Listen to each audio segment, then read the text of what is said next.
This is how I start everyone. Oh, say a prayer. Oh. And we're back. Smokey Joe Show. Today, we've got a special guest. All the guests are special, but we got Clyde in the building today. My dude. Thank you for coming on the show. Dude, thanks for having me. Heck Bringing yeah. you to the Smoke Joe cabin. Yes, sir. Yes, sir. Dude, Paige she was laughing when she saw this tree here. Dude, She's like, what, did you bring me into like some sort of like seance? Oh yeah, dude. We're all getting entered into the Smokey Joe seance. Yeah. Dude, there was a time where I was like, because I have this wood, like a little miter saw and stuff, and I like doing woodworking, and I had all this leftover wood, and I was kind of like, I need to build, and this thing looks like trash, but I had this whole idea of like being able to create in here, because a lot of this stuff is like jungly. I'm like, if I could create like under a tree, it's like that would be sick. Dude, yeah, you got to create the environment you want to like get creative in, and yeah, dude. I'm like, I fully agree with that. Dude, I think you're doing it, because I walked into your home and I feel like there's art everywhere, and it's you, and makes me want to get back to my home and like start doing some more art. So I think you got it going. Heck yeah, dude.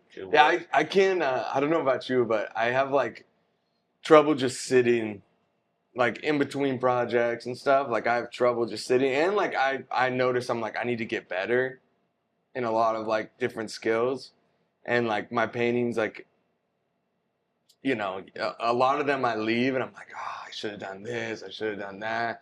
And it's so much, you learn so much with like each mural you paint. Yeah. And I'm like, the more I do here, like stuff that I actually like we were talking earlier, like more, I hope that people will hit me up for like that stuff. And then also like you just learn little things here and there, get better can control and dude, it's endless. All that stuff. Like I'll start wanting to like focus on something I wanted to learn and realize I have to go way back, and I keep going further back into like just realize like relearning how to draw a nose. You're like, fuck, like I was meaning to like try this whole portrait, but now I'm going back to a nostril, Yes. It's like, yeah, that like foundational stuff. Yeah. Where sometimes you can like lose.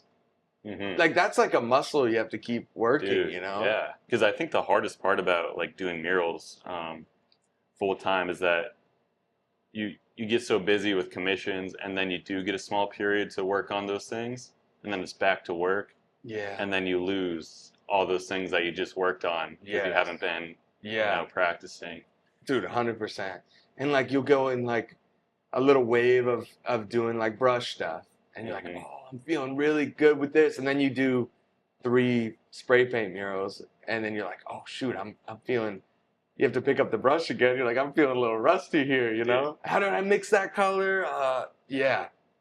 So all that stuff, it's like nice to stay up on it. The airbrush too, like all that stuff. It's nice to stay up on, because, man, you could, especially like when you have to do client work where you have to use those tools. It's a bad feeling when you're showing up and you're like, like I hate that feeling, especially like when you were newer. It's like, I don't know what should I use the brush for this? Should I use like spray paint for this? And like 4 trips to the store later, you've gotten like 4 different brushes, and then you end up not even using any of them. Yes. Yeah, dude. So it's better like if you stay like Mark Wahlberg, you stay prayed up. If you stay, yeah, shout out. I know he's watching. If you stay like to where you don't feel, keep the rust off. I don't know. I like it, and I like painting stuff that I like to do. Like the earlier days, and fingers crossed. I feel like I'm going in a better direction of like being able to paint stuff that I like. Nice. But there's still, I was just painting a logo for like a steel company the other day. Yeah, I saw that. Like, it looks satisfying. They're paying good. Yeah, it's just like thoughtless though, because you don't have to put your creativity in it. It's nice to have those breaks. But yeah, thoughtless, and but that stuff doesn't really, you're not working on a nostril. You're not like working on hair, all that stuff. So it's nice to have those to keep the like bills paid. But I don't know. I like to have like, and there's so many walls here that I'm like, I might as well, practice as much as I can. Dude, you got your own real estate. You got to use it. Yeah, exactly. Dude, so, okay, this is something that I really wanted to talk about. I'm happy that this video was the one we pulled up here. Because I think this was, and I'm not 100% sure, but I think this was around the first time I had heard about you. Because what year was this? I think like 2019. 2019. Yeah. Okay. Yeah, I think I started spray painting and doing more murals, like, I don't know, a little before that, but I wasn't as like tied in. I didn't really know many artists before that. I think I might have my dates wrong there, but no, you might be right because I found out about you in 2019 listening to Theo Vaughn's podcast when you're on it. Oh yeah, yeah, and I was Shout working out on Theo. And Brandon Shaw. yeah. And I was just like, what? Some Arizona dudes on this podcast, and I was working on like my first big commission in downtown. That was it's on like Roosevelt, the 4-story one, La Musa. It's like that woman with the right across the street from the Pemberton. Yeah, that one. Dude, I could see that the whole time on this last job. I could see that over there. Dude, that mural is awesome. Dude, that was a really like cool, lucky job that I just got thrown into. But yeah, I was up on this lift listening to you for the first time. And then... Dude, that's King and the Sting. Yeah. Dude, that was like good podcast days. That was such a funny podcast. I was still working a desk job at that time, and dude, I loved that podcast. It was so funny. The banter. That's when it was like you were finding things out about people. Podcasts have lasted for so long now that you kind of heard it all. Yeah. Except this one, because we were just talking about how like so cookie cutter podcast is, and like, but yes, I totally agree. Yeah. So everybody's mom has a podcast now. Yeah, but it was cool that they brought on just like regular Joes like you know, and regular Joes. Shout out to him. New name. Dude, that was oh yeah, because we were at like a drawing event. It was like the first time I think I met you in person. Huh. What was that? It was at the Wilbur? No, not the Wilbur. What is that one? It's something with a. It's right in downtown. Churchill. Right? Yeah, Churchill. Was it the Churchill? Wow, that's crazy. I thought Wilbur. Close. Where was I getting a W out of there? But yeah, the Churchill. Yeah. I think it was Isaac that put it on. Yeah. Okay. Yep. It was right. Mm-hmm. It was like a drink and draw, or like a hangout and draw session. Yeah, it was cool. I met a lot of people there for the first time. Yeah. Well, dude, it was so cool because you're like, oh, you were on that show, and dude, at that point I feel like I was like really because if I don't know people, if I know you and like I can be a little bit more like extroverted, but I think at that point I was so new in the art world, and I definitely knew about you before that, and I think somebody else there was like, oh, here's Clyde's here.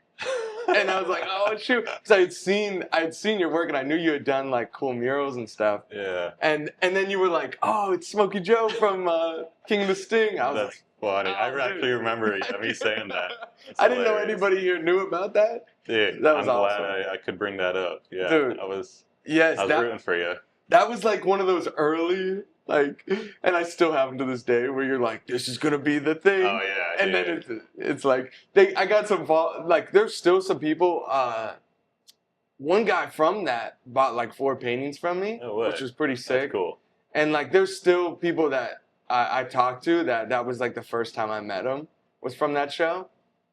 But it was really, I just called in one day because I liked that show, and I think this was the first time I ever did this, but I just called in and I made some joke about like, is it whack or not to be like a guy painter or something like that. I was just making like something to be like, or to have art all in your house.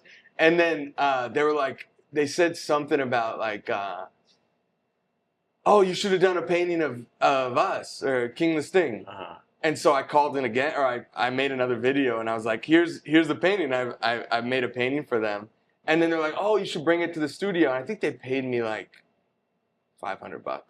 And I think I put that number out there. And looking back, you're like, they probably would have paid $5. You know, it wasn't a great painting, but you know, I think they're doing all right. I think so. I think they would have put the price up a little bit. And dude, I drove all the way out there. Me and Daisy, we drove all the way out there, and I was talking with Nick, who's like their like behind the scenes guy, and he was like, oh, and we were waiting out front for like a long time. And there was kind of something, and it's not on them. I understand, like, who am I, you know?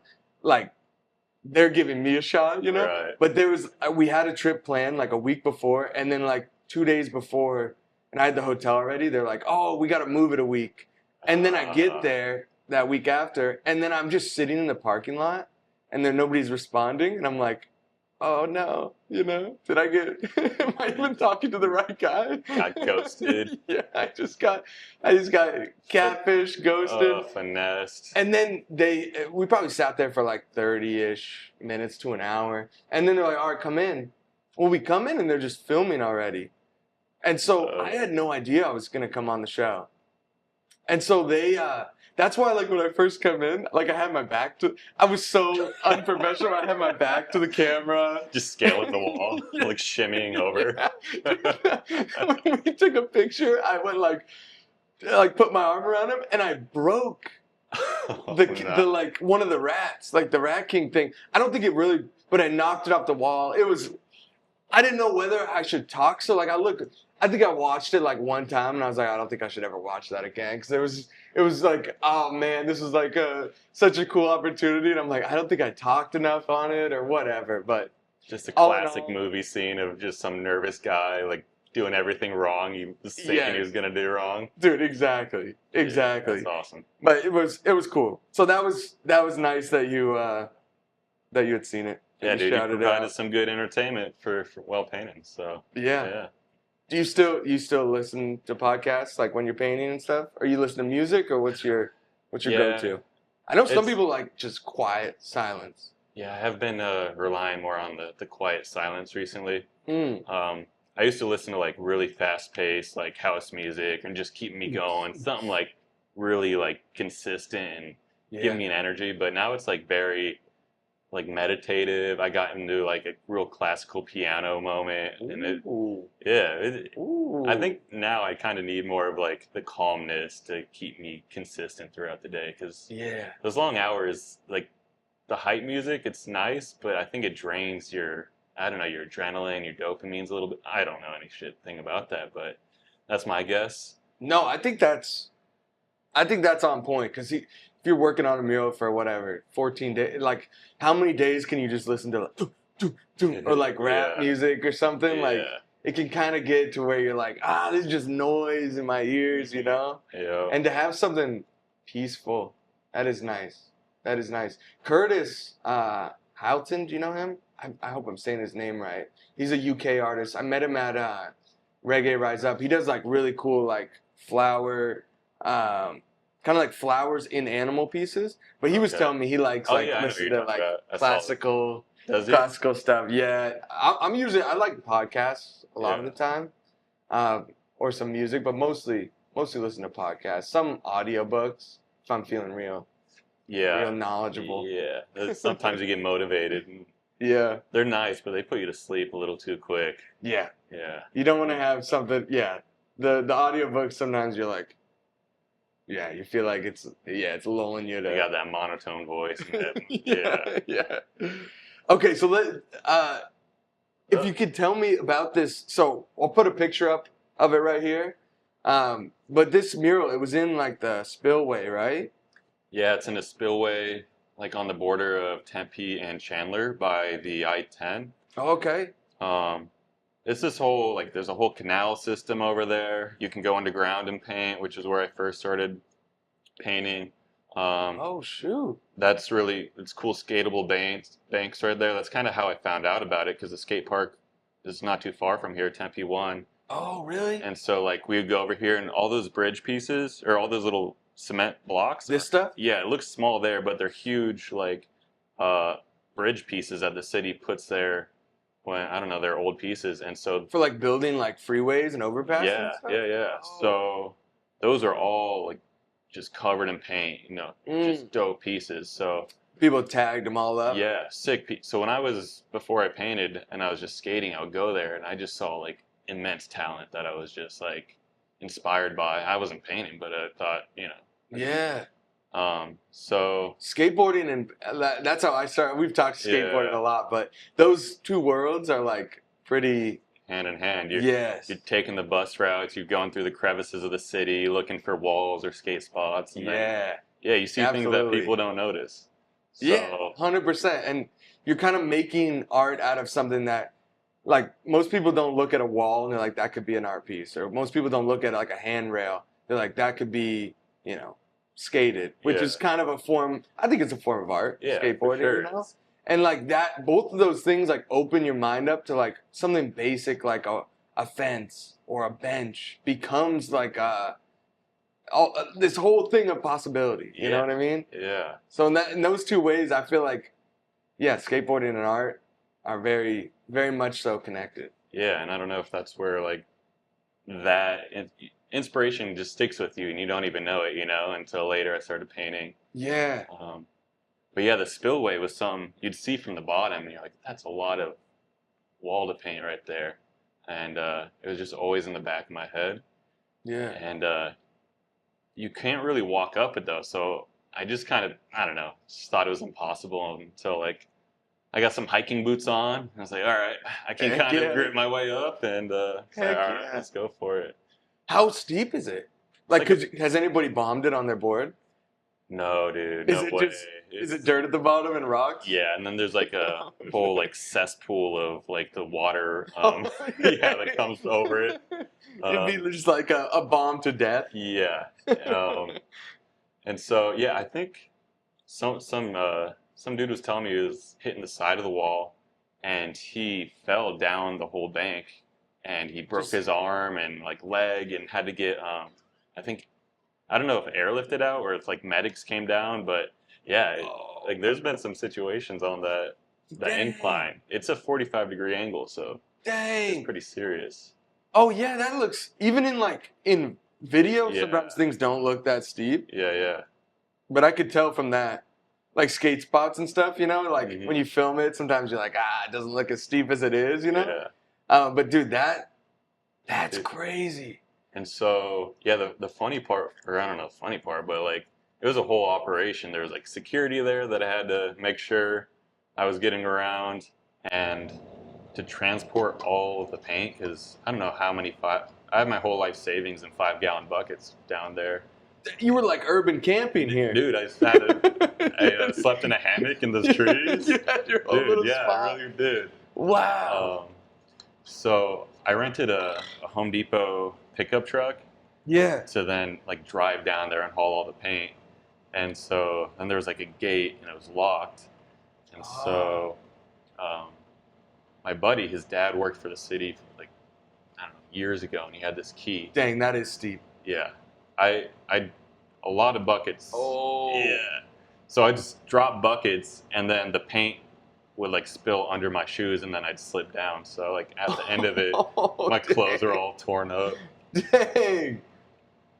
Dude, so how'd you get the idea to do it? Dude, I don't know.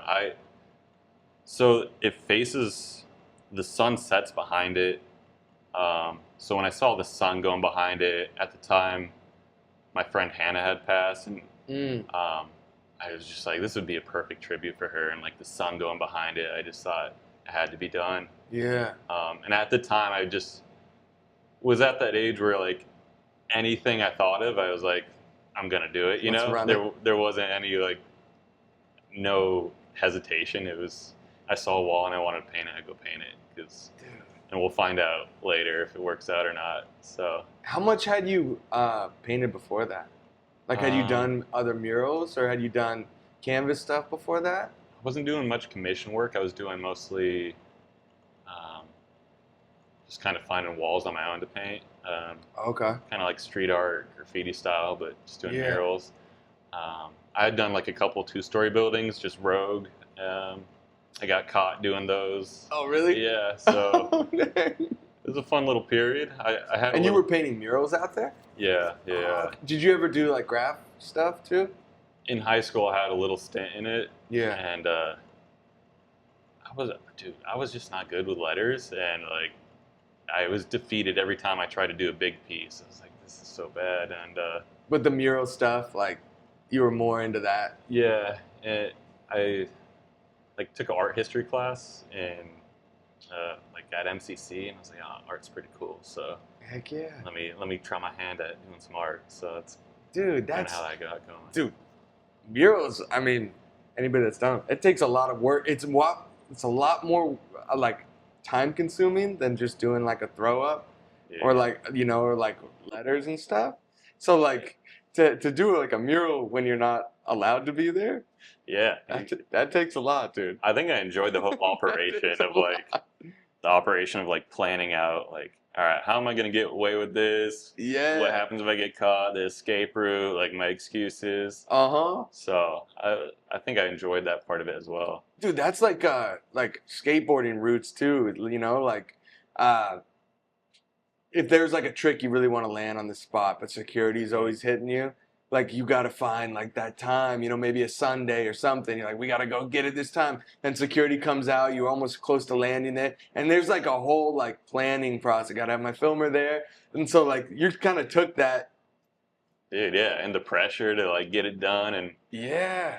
Not make sure you don't have this deformed face on a building for public, because I got some deformed faces out there in that time. Oh, yeah. It's like, I'm glad they're all buffed over now. But, yeah, I was literally learning how to paint on public walls, which dang, that's sick though.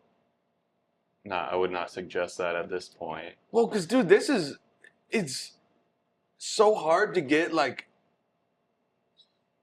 that scale to have things like.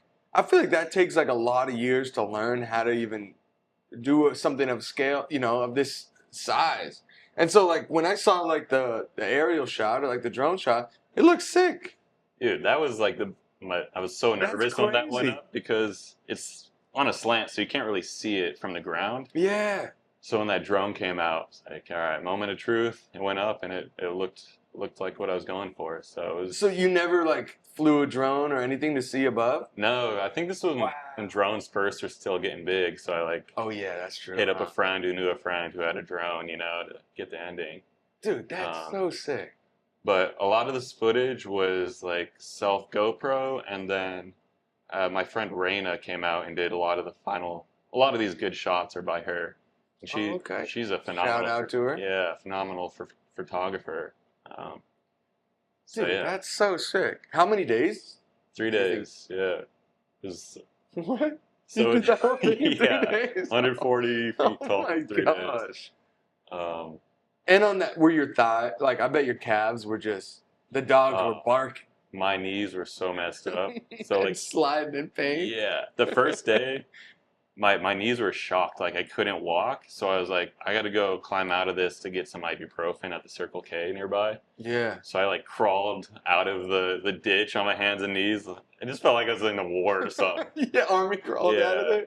And I like pop up into the real world and Circle K just looked like a disaster. Get some ibuprofen and did the trick. Got back to it. Yeah, bro, look, that's so dope. So wait, you slept there? Yeah, like from start to finish, you just were chilling out there? Yeah, the plan was 16 hours painting, 4 hours of sleep, 16 hours on off.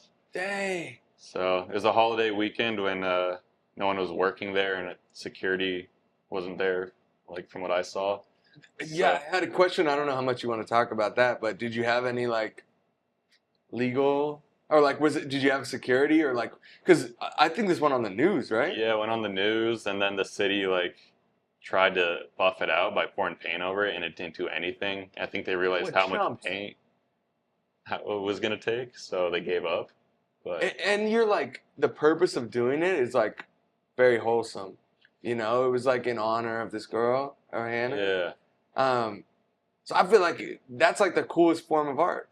And it's like art with a purpose. So I feel like if people were mad, there's obviously like city and cops and whatever that are like, we don't like, graffiti. Yeah. But this one, it's kind of hard to deny, right? Kind of had that, figured out too. I was like, if anyone gives me a hard time, I think I'll have enough people behind my back on this.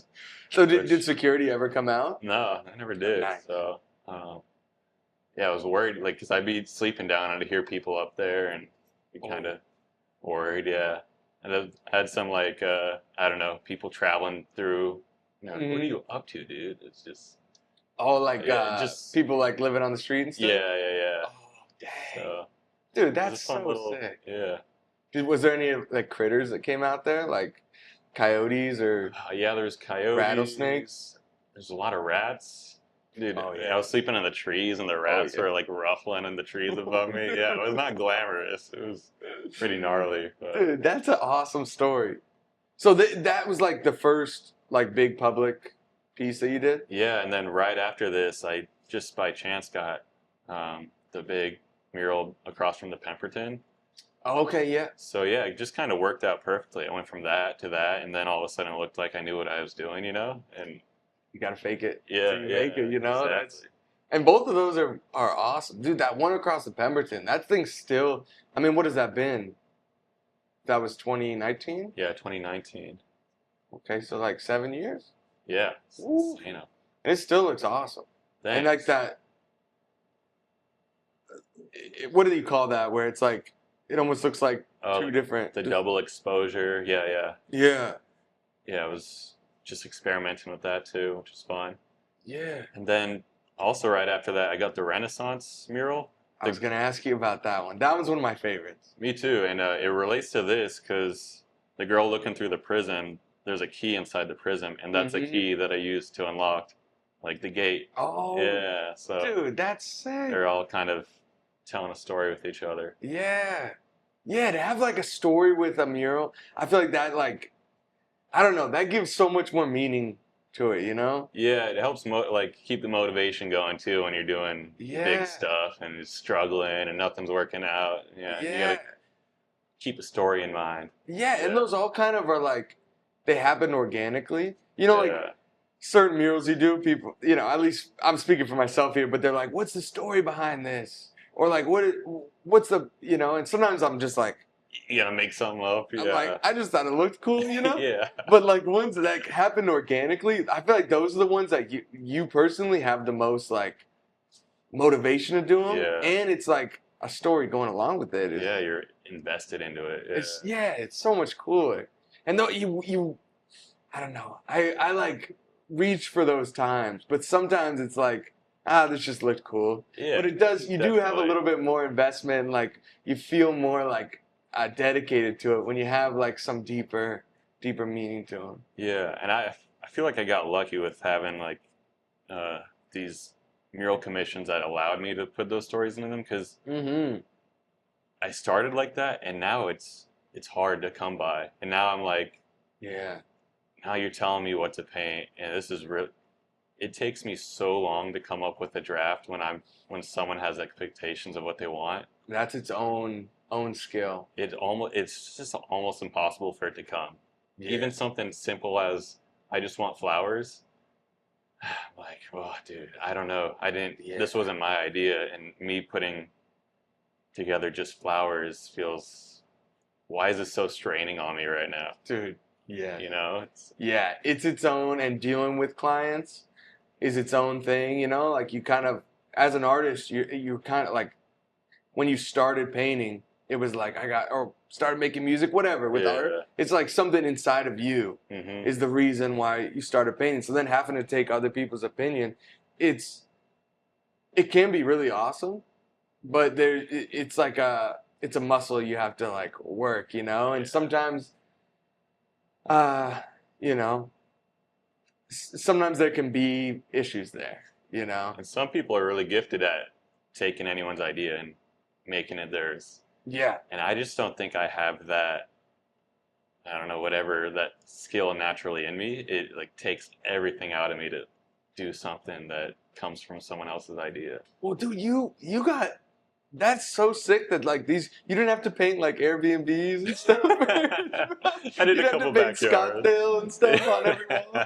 Oh, I did so many of those. Like, that's so cool that you start, because that's like a pure, I don't know, that's just like a cool way to start. I mean, such a feat to do that big one for your first like huge mural. Like, I don't know.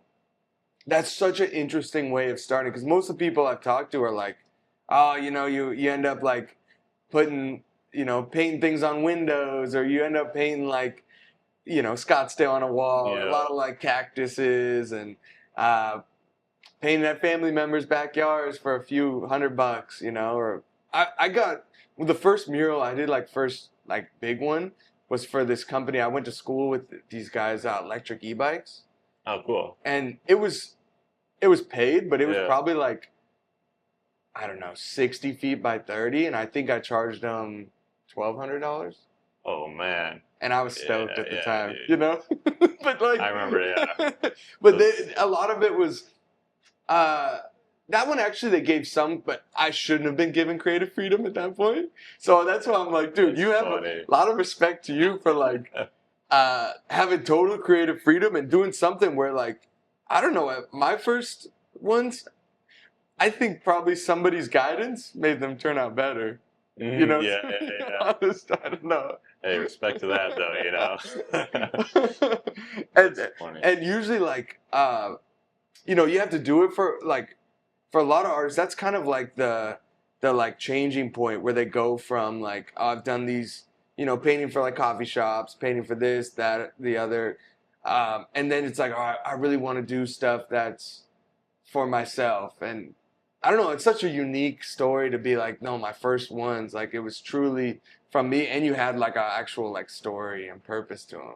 Yeah, you get a little spoiled with it too, though. Like, cause Like it started so high. yeah, because the past year or like last year, had a lot of really big jobs, but they were like really stringent on their ideas. And Mm, uh, yeah, I like it was a rough year for me to try to figure that out. And yeah, dude, I took a real long break after that to just get away from doing that and try to like get back to painting what I wanted to do. yeah. Um, it's been a little too long now. I got to get back to some work, but Well, you did that green one on the side of the wall of that house or apartment complex or something.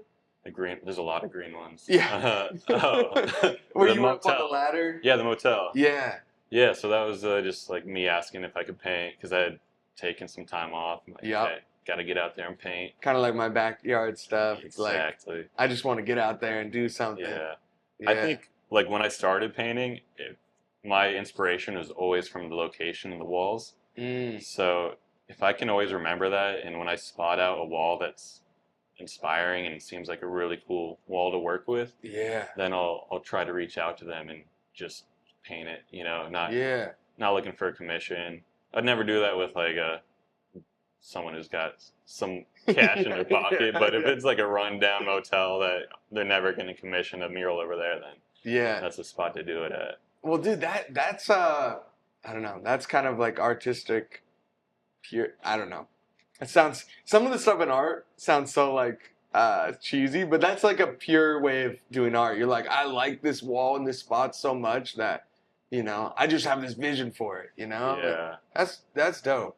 I think. So, sorry, go on. I think I started out like just so pure. That was my mission is just like pure art, nothing. And I've definitely had to let that go and be like, you know, there's more to art than just being a pure artist. You know, there's Yeah, I mean, I think we all wish to be in that spot, right? Or at Yeah. least now there's been some commissions like where like we just work, and I've been so thankful for a lot of the clients I've had because most, if not like 99%, there's been like one that I can think of Mhm. that was bad, and he knows it's bad, and I know it's bad, and it was bad, and it was his fault.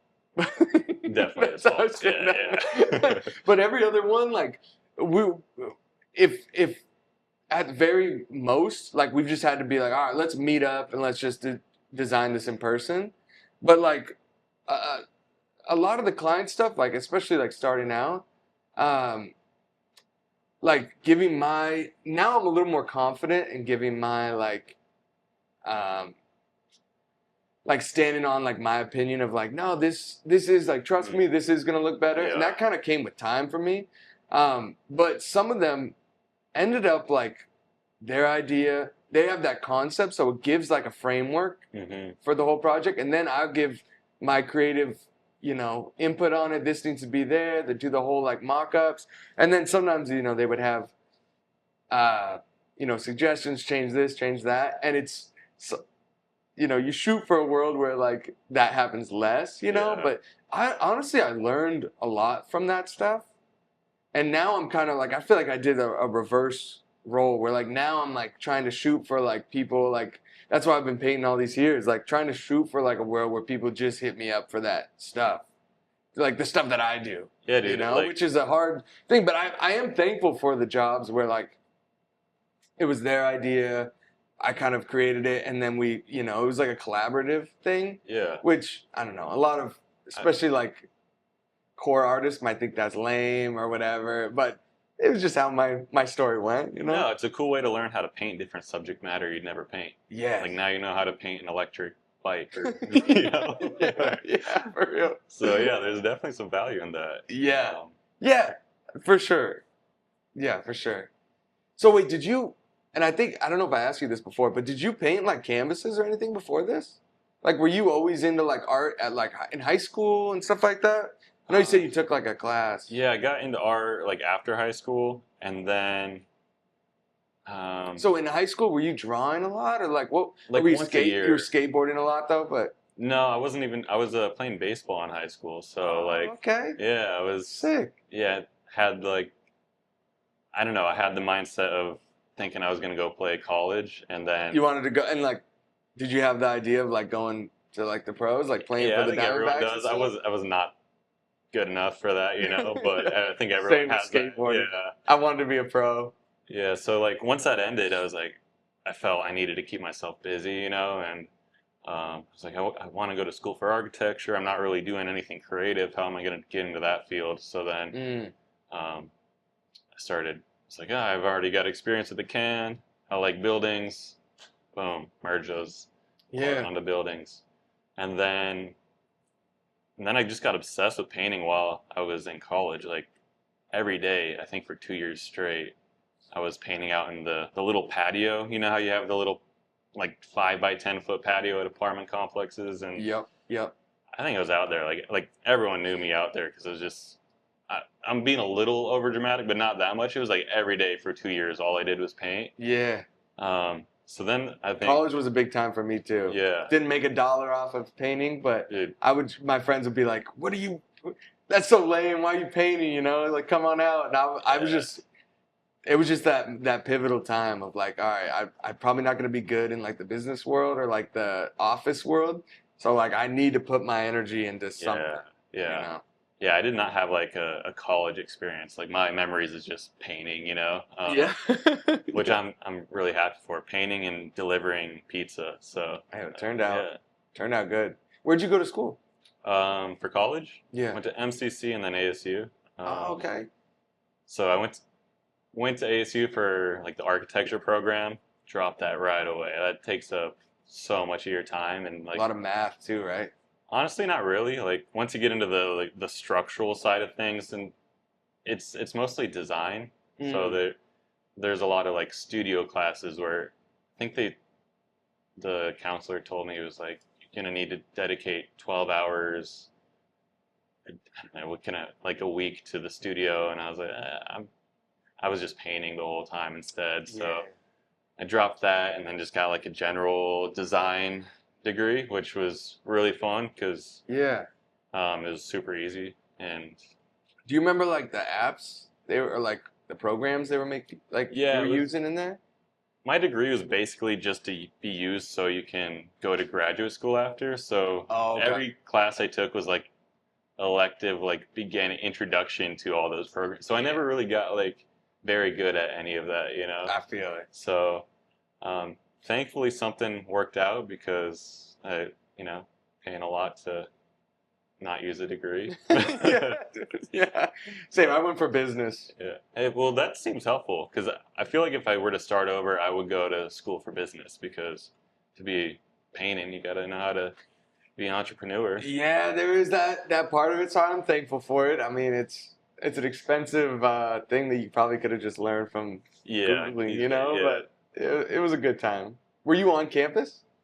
No, I lived off campus. Okay. I grew up Yeah, because you went to the 2 years at a community college. Then Yeah. Okay. And I grew up not too far from ASU, so it was all really familiar to me. So I don't know. I didn't really feel like I was going to like college. You know what I mean? It's You weren't just, at the parties with yeah.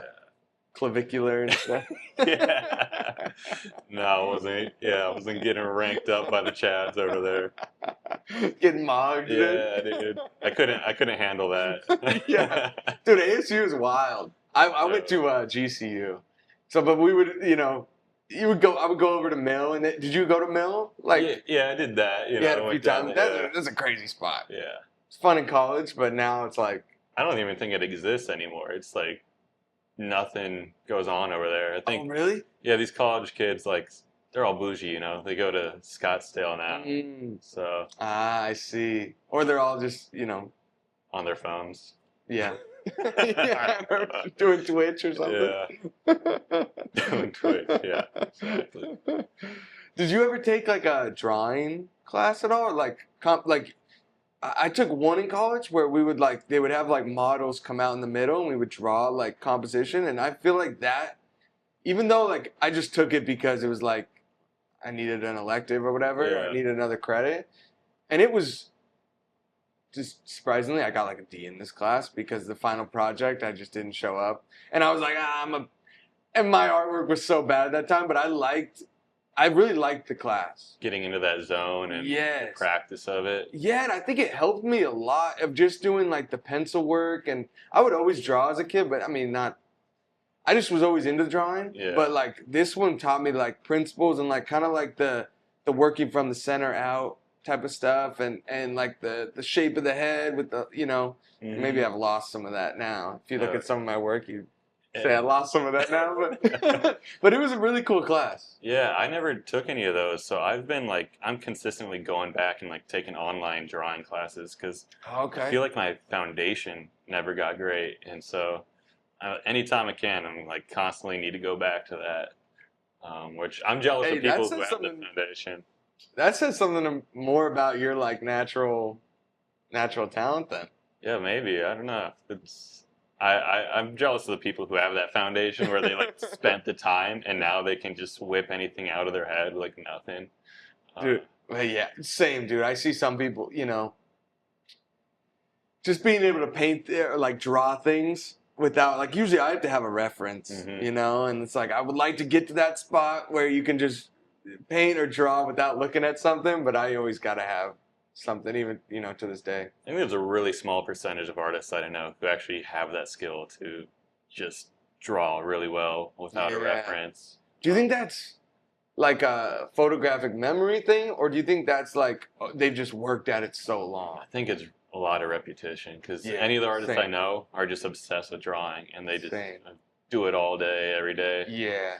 And so sometimes I do a reality check. I'm like, I gotta, keep my expectations a little bit lower than what I see, because that's a lot of time to put in. And because some of the stuff you see on Instagram, it's like, oh yeah, I try like I try to be like I'm happy for them. That's awesome. Yeah. You know what I mean? Because that's the only way you can do it without like it eating at you. Yeah. Like, and I try to keep that mindset with everybody. Like, there's always opportunities for everybody, and if you get something, you deserve it. And these guys that are so much better than me, I'm like happy for them, and it gives you something to shoot for. Because I see some of these, I mean, like Jax and stuff. I see his work. I'm like, oh man. Sometimes I see it, or like there's a few.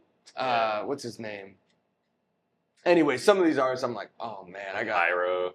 Yeah, Weirdo Cult. Yeah, yeah. And I'm like, oh man, Miss Birdie. Some of the like, and there's, I mean, the list goes on.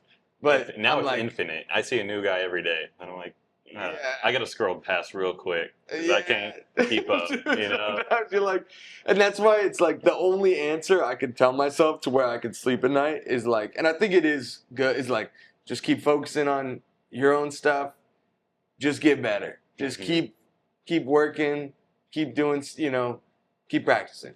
Totally, yeah. Because once you've got 200 artists that you're comparing yourself to, and then you're trying to like form yourself into like gaining their skills, and then you've branched yourself out into 200 different directions, and now you're like way too spread out. And and that's kind of the like, it's good to get like inspiration, but it's also bad to get like too much input, Mm-hmm. you know, because that kind of can take away from like, what do I want to paint? Yeah. Like you see this person, they got such a good reaction from their art, and it's like such a cool style, and you're like, oh, you know, the natural inclination is like, I want to mimic that, you know, Mm-hmm. and that's like, I feel like that takes away. That can be like a cancer. Yeah, You know? definitely. I find that if I see work in person, though, it like fills me up and inspires me so much more than if I see it online. Like on socials, I do have that Sure. like anxiety of like I gotta get there. But if I see it in person, I'm like, oh, I can't wait to go back and paint because Yeah. I can see what's like possible. And I don't know Yeah. why there's a difference, but Yeah. there's like definitely a different feeling you get from viewing it. Yeah. And there's probably thousands of people that look at yours and they're like, oh, how do I get there? You know, that's so, you know, far away. I And, hope so. That's and, fun. Yeah. and it's hard to, like, from where you started to where you are now, like, it's hard to have those, at least for me, it's hard to have those, like, moments of, like, gratitude, you know, of, Yeah. like, all right, well, where I was at was pretty far away. So, Mhm. like, just keep going. Yeah. You know, it's hard to get those moments of like, I guess like satisfaction or like gratitude of Yeah. where you're at, you know? Yeah, I had a roommate, and anytime I finished like a big project, she'd want to go out and like celebrate it, and I was like, I don't want to sell. I want to. This doesn't feel good, and I want to like get on to the next one. Yeah, This is. yeah. I think as artists, Yeah. we're like thinking of ourselves 30 steps ahead. So like our current project, we feel behind what we want to be. Yeah. So I don't know if it is for you, but for me, I never feel like celebratory at the end. I feel like, Very rare. I feel like, all right, now I've learned for the next one. Yeah. And yeah, would be good if you could just like celebrate that moment and Yeah. take in what you did accomplish. Because Yeah. Totally. But I do think there's like a positive thing in that is like if every mural you did, you're like, this is the best. And we all probably know somebody like that where they're like, this is all my work. You know, they're always, dude, check out my stuff, you know? Yeah. And it's like that probably keeps you from growing. Yeah. You know, I think being a little critical, I think there's maybe a healthy level of that. But I think I've noticed like with stand-up comedians, like the ones that are like, I suck, are usually the best. Yeah. You know what I mean? No, Or like, in all it's fields, usually the really. ones that keep you, that keeps them growing, Yeah. you know? I would say that's a pretty common trait with like a lot of the greats that you see. They're just, which I don't know if it's a good thing because you'll be 6 years old and not satisfied with what you've done. Yeah. There's like at least for me, there's like an occasional one where I'm satisfied. I like when the deposit comes in. Yeah, that feels good. That might be It's a little motivator there. that might be one of the Celebration. more exciting points. But yeah, right as you like, I don't know about you, but there's been so many murals where I'm like, this is the one. This one's gonna like, this is gonna be it. And then I finish it, and I'm just like you're saying, you're just like, when's the next one? Yeah. You know, you thought it was a mountaintop, and maybe most of the nights I go home, I'm like, oh, and I can't sleep, and I'm thinking about what I needed to do differently, and oh, I used this wrong color on the whole thing, and it's a mess up. Some nights you get an occasional of like driving home, like, yes, that was awesome, but Yeah. that's a rarity. That's what you're like aiming for, to hit that again. Yeah. But, dude, I think like being a working artist is like the most straining part is that you never have off because even when you come home from the day, like you said, you're just stressing about what I got to do and like I'm trying to like work this out and fix it. Yes. I mean, there's some killers out there that don't have that and they just bang it out and it's like a printer, and that's not me. I'm like painting all over the wall until it comes together, and then every night you're going back and how do I fix this? Yeah. And personally, that took a toll on me like way too hard, and so I took a step back, and I'm like went back to just working a regular job. So that I've been working tree work like I used to do, and so it's brought me back so much happiness. I work my shift. It's like 5 a.m. to 12, and then you come home and you don't feel that stress at all. Like you're not taking work home work home with you. And now Yeah. I just Feel get like to you think. have to create art. Mm-hmm. Yeah. And now you're creating because you want to, not because you have to. Yes. Obviously, you're not getting the big chunks of money coming in, but I think it's good to take a step back if you can and kind of regain that a little joy that you used to have when you first started and the 100%. excitement of what's going to happen next. Yeah. Dude, 100%. I think that's like an important thing to say because there's like this air in like the art world, whatever, of like, oh, I gotta be full time. I gotta make all my money from this, and it's like, dude, no, make some money. You like, it's good to have other channels of money. Yeah. Especially with art because you do not want to be. And I've been in these positions where it's like I'm constrained by how much money I can make off my art to where I can pay. I gotta pay my bills off this. And those times, it's like you're probably not gonna make the best artwork. Mm-hmm. You're gonna be, a little more desperate, probably rushing. All those things are not really conducive to making, to making the best work. So I think there's nothing. Being the broke artist is not a great. It's not a great thing for you, and it's not a great thing for your art. Yeah, and I think maybe at first, like it's really cool to realize that you're supporting yourself all through your art. Sure. I mean, if you can get past that little like ego trip and let that go and do what's actually going to help you like create better art. Yeah. It's real healthy. 100%.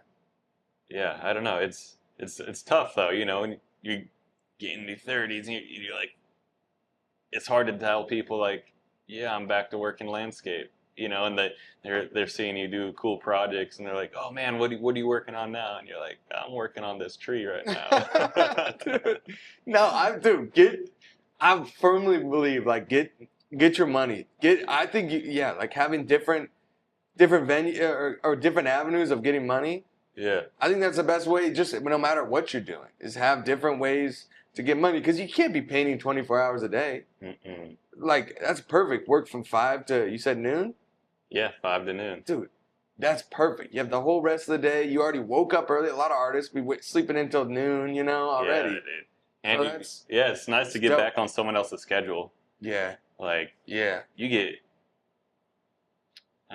lazy when you have your own schedule in your hands for 10 years, Oh yeah. You don't sleep with an alarm, and it's not good for you. Yeah, it's not good for you. And those nights of like, I got nothing to wake up for in the morning, not good for you. No. Yeah. Yeah, no, I do social media management for a company. I have some other ways of making money, and I think that stuff's good. Yeah, that's cool. I worked a desk job for like most of starting, like probably way more to where like I could make money off art, but like I don't.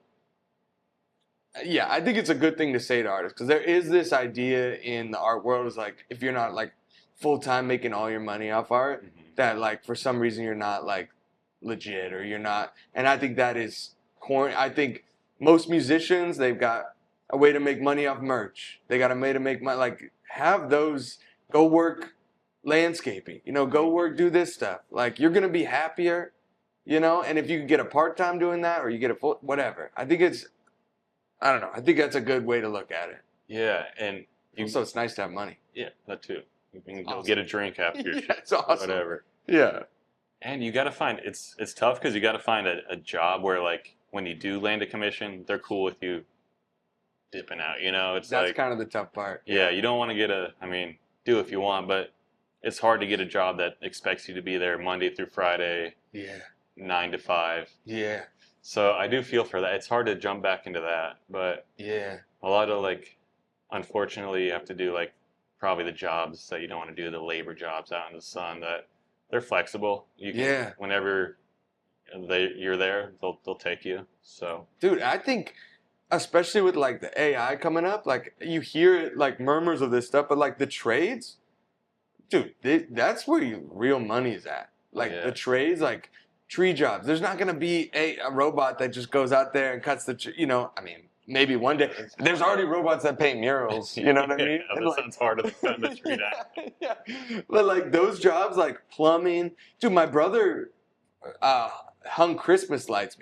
He'd have people like when he started this after college, he'd have people like that we knew being like, "What are you doing here?" He started like doing trash pickup, and then he moved to Christmas lights. Dude, he's making so much money doing it, and it's like, dude, that like if you can run a house painting business, you know, like run a house painting, paint murals on the side, you're gonna be making so much money, and then you can do your murals on the side. Like there's no shame. At least for me, I think that's smart. Like I think that's awesome. Like do that. Like the trades have so much like room for growth, and you're your own boss, or you're working for a company. And honestly, working with guys, it's sick. Yeah, it's nice to have someone to talk to every once in a while. Yeah. I couldn't tell if that's why I was like so happy that I had some people to like BS around with, and because you're painting by yourself and you have a career long enough in just painting. It's a pretty lonely road, dude. It is, and having that camaraderie of. Do you have a good squad you work with? Yeah, I worked. It's my buddy's dad's company that the little brother runs now. So I've worked with them since I was like little, since 13, and they allowed us to work and get some money. So yeah, it's cool. You got a cool little squad over there. That's sick. I love that. I used to do house painting. I did some roofing, building fences. Dude, and I enjoyed that when you had a good squad. Yeah, just messing around. The job gets done eventually. Yeah, and having lunch together, it's awesome. Dude, yeah, that's the best part. Having a lunch break. Mm-hmm.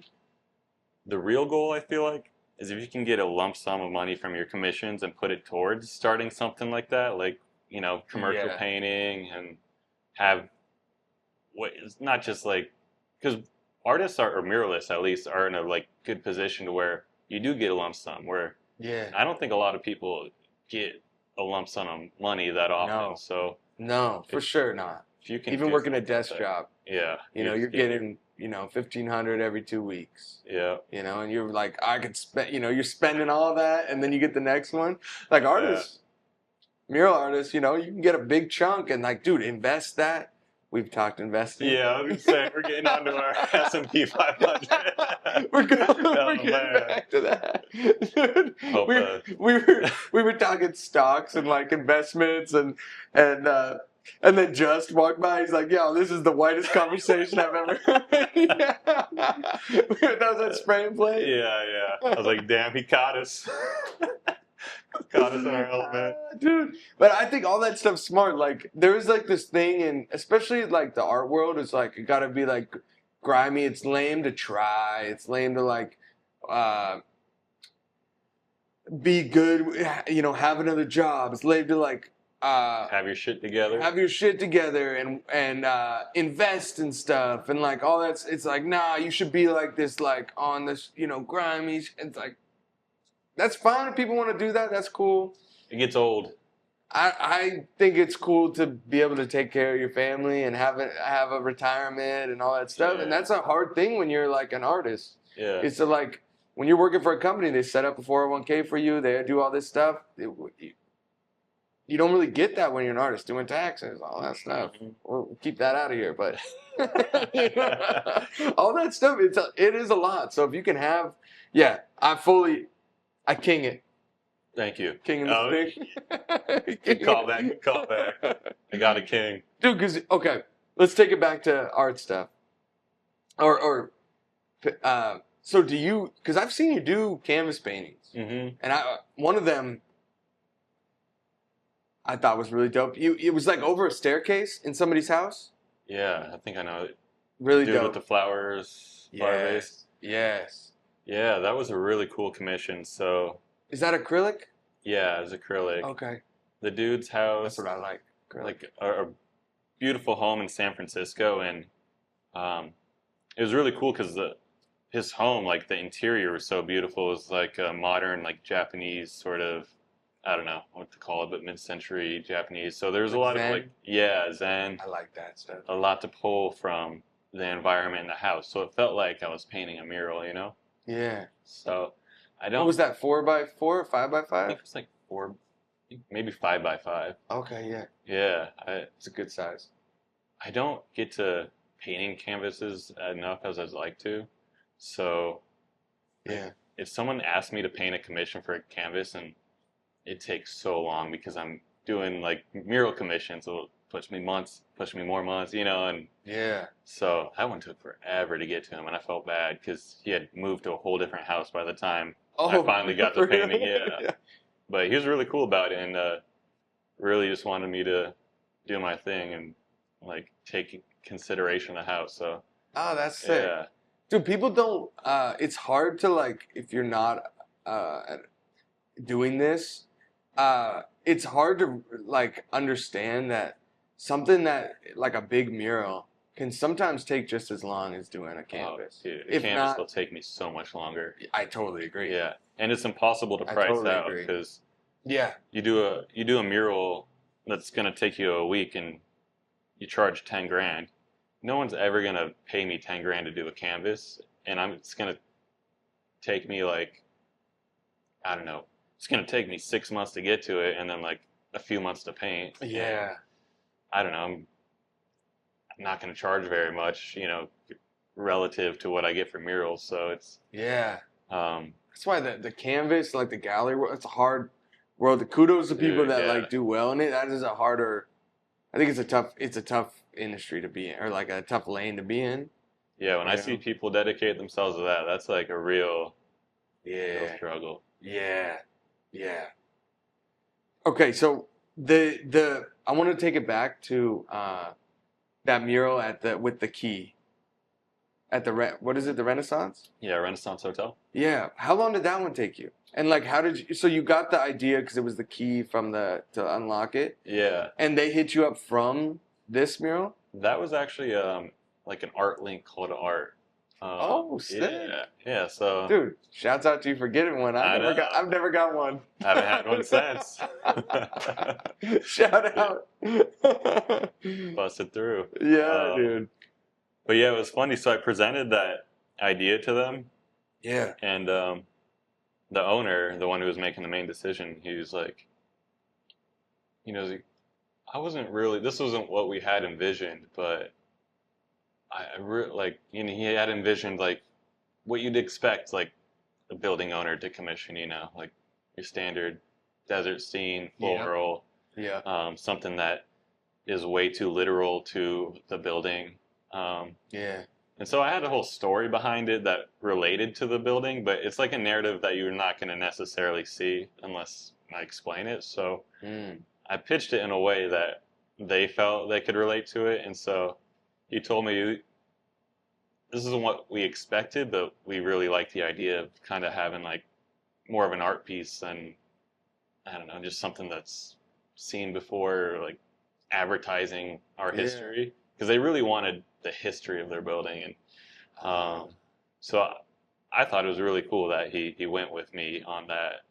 Yeah, that's dope. And like for me, it was a shot in the dark. You know, it was like a lot of money at the time. I was like, I could do the safe route and get the guaranteed bag, or I can do something dope and hope he gets it. And shake the boat a little too much. Yeah. That's nice they went with it though. I think that's like, and it came out awesome. So it was good on them for trusting you. It was one of my favorite ones because that shade structure that goes over it plays with it so well. So fun. And how like the sun at like sunset or whatever, it like changes the look of that key. Yeah, it's like a spotlight right on the key, which I totally planned. That's so dope, dude. I didn't plan.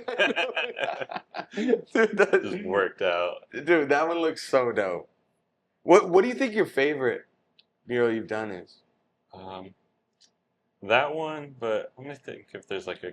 You think that's your? Yeah. Yeah, that one's so dope. Was Ashley painting right next to you? I think I remember when you were painting that. That was a different project. That was at the Phoenix X building. We were painting alongside. Oh, okay. And okay. That one's kind of like hidden back behind pillars, so I feel like no one really ever sees that. But Ashley's piece is right there. That one's a dope piece by her. Yeah. And then that one was really cool because the shadow of the palm tree at sunset, like, is on just a perfect silhouette of a palm tree onto the mural. So I kind of played with that. Yeah. So I also got lucky that there was just like another play with sun after that one. So yeah, have some like shadow, which can be tricky when you're painting. yeah, You know, you're painting at the wrong time. You got a crazy shadow on it, but to use that, it's pretty dope. yeah. So I try to use the sun and like have that interact and whenever I can, but Yeah. just got to get lucky most of the time. I feel like. Yeah. Just can't just request buildings only that have cool shade structures and palm trees planted perfect for you. Yeah. Yeah. Okay, the silo one. I really want to talk about this one. Oh yeah. What was that, like 500 feet up? That'd be insane. That thing is huge. We'll put a picture of it here. Yeah, it's 110 feet up. That was incredible. That was wild. That was intense. That's not a normal lift either. No, most dude. normal lifts go like what, 50 feet? Yeah, like a 60-footer was the biggest I had been on, and then that was a 135-footer. And even at 60, like, dude, it's I'm not too scared of heights, and I get a little bit like, whoa, you know, you're about 20, 30 feet up, you're like, this is chill. Yeah. But you take that thing up, it's scary. It's hard to trust. Dude, I don't think most people realize how much that basket sways up there. yes. And so you got to get Well, those. I don't even know at that height, but even at 60, it's Yeah, at 60 it sways a lot. 40, it sways. So yeah, and then that wind is insane up at that height. Oh, And I think they said it was tornado season in Dallas when I was there painting. oh, lordy. Yeah, they wouldn't listen to me and like move the dates. They're like, no, we need it painted now. When did you paint that one? That was, let's see, April. April, okay. And what was that, in Texas? Yeah, in Carrollton, Texas, little town. outside Everything's of Dallas. bigger in Texas. Yeah, dude, it's true. It was my first time there. Oh, It was insane. So many silos too. On the drive back from Arizona, I like marked every silo that I drove by because I think all the little towns are based around their silo. Oh, yeah. So after I painted it, or while I was painting it, I'm like, never doing this again. Shit was insane. And then the day you finish, you're like, all right, I could do another, and start reaching out to other silos. Dude, yeah. And how did that process go? Like, you created this design. Was it like a call to art? Or like, did you have the design already in mind? Or was it collaborative type of thing? It was very designed by committee with the city. Okay, yeah. Which a lot of art calls, you know. Yeah. They choose the one they like the most, and then they have their input on it. That's pretty standard. Yeah. This one was really, really tough because the committee was so strong on what they wanted. It was the first time I had had a real battle, and it was not very nice at a certain point. But they hired a curator for the city murals, and then the curator gave them like a list of 100 artists, and they just selected me. Dang. I didn't even know this was going on, so I just get a call like, hey, we got a big ass silo for you to come paint. Really? Yeah. Dude, that's so sick. So it was really dope. That's the biggest compliment. Yeah, and it came at such a good time because I had spent the past during that time I was taking care of my mom with Alzheimer's, so for 2 years straight I wasn't doing any work. I was just stuck at the house because you can't really leave someone with Alzheimer's. So yeah, I was like mentally not good at all. All of a sudden I get this call about painting a silo. It's like, what, dude? Thank you, God. Yeah, so I swear the biggest projects come in those times where you just feel like everything's against you, and then something out of nowhere just comes. 100%. Like, sometimes it gets the darkest before the sun comes up, you know? I feel like you got to remind you. I always have to. Like, whenever things feel like it's falling apart, you just, like, have to remember that that's when things come out of nowhere. And, like... I 100%. Like that, yeah. Sometimes the best projects have come when it was like, I'm going to have to, this isn't working out. Yeah. You know? Or especially when you get denied. Like, you thought you had a big project and it falls through, and you're like, oh, that was going to make it. That was going to be my year. Story of my life. And then the one comes after and it fixes that. Yeah. All right. Yeah. Yeah. So. Totally. And how long from start of like they called you about the job and then you're painting it? How long do you think that was? I think it was probably like good 8 months. Okay, yeah. Yeah, so I had some time. And then it was wrapped around from like side, front facing to side. That's So, what I'm wondering is like the design process of it. That's got to be dude. weird on a column. Yeah, since I didn't really like understand how round the curves were, the like projecting the outline onto the silo was a disaster. I have no idea how it even start. So Right? yeah, they wanted me That's to do like crazy. trains so that I'm like, we're doing straight lines across curved surfaces. Yeah. That's something the committee also wouldn't hear me out on. They're just like, no, you can do it. Like, no, I don't think this We is going got to be. full trust in you, Clyde. Yeah. So it was just like thing after thing that was just making this impossible. So to like project the outlines onto the silo, we had to redraw the outlines while it was projected on the iPad. So like warping the lines in real time. Wait, how did you get a projector up there? We had another lift, so we projected from the lift. Oh, okay, Yeah. that's smart. And it was That's pretty funny smart. because there's like a Dude, that would be yeah, I have no idea how to do a circle. Because even a projector is going to distort those lines, right? yeah. There's like settings on the projector that you can like toggle with it. Okay, yeah. But yeah, to get the lines from like straight from a certain vantage point, you have to warp the lines and Yeah. walk back and see and like make sure it looks good from all the There's angles. not much walking back at that height, right? Oh yeah. So, thankfully, I had someone projecting while someone was like spotting, so we can. Really? Yeah. Okay, that's nice. The fun part though was there was like a freeway that was running behind it. So we're Yeah. projecting and you've got like everyone in their car is seeing it. So I'm putting up the Clyde logos and just like drawing Yeah. smiley faces up there. Oh, that's sick, dude. Yeah, it's fun. Gosh. Dude, that at that scale, it's like all the like tricks and skills that you had from like jobs before kind of like go out, Dude, yeah. you know, it's like a whole different ballpark.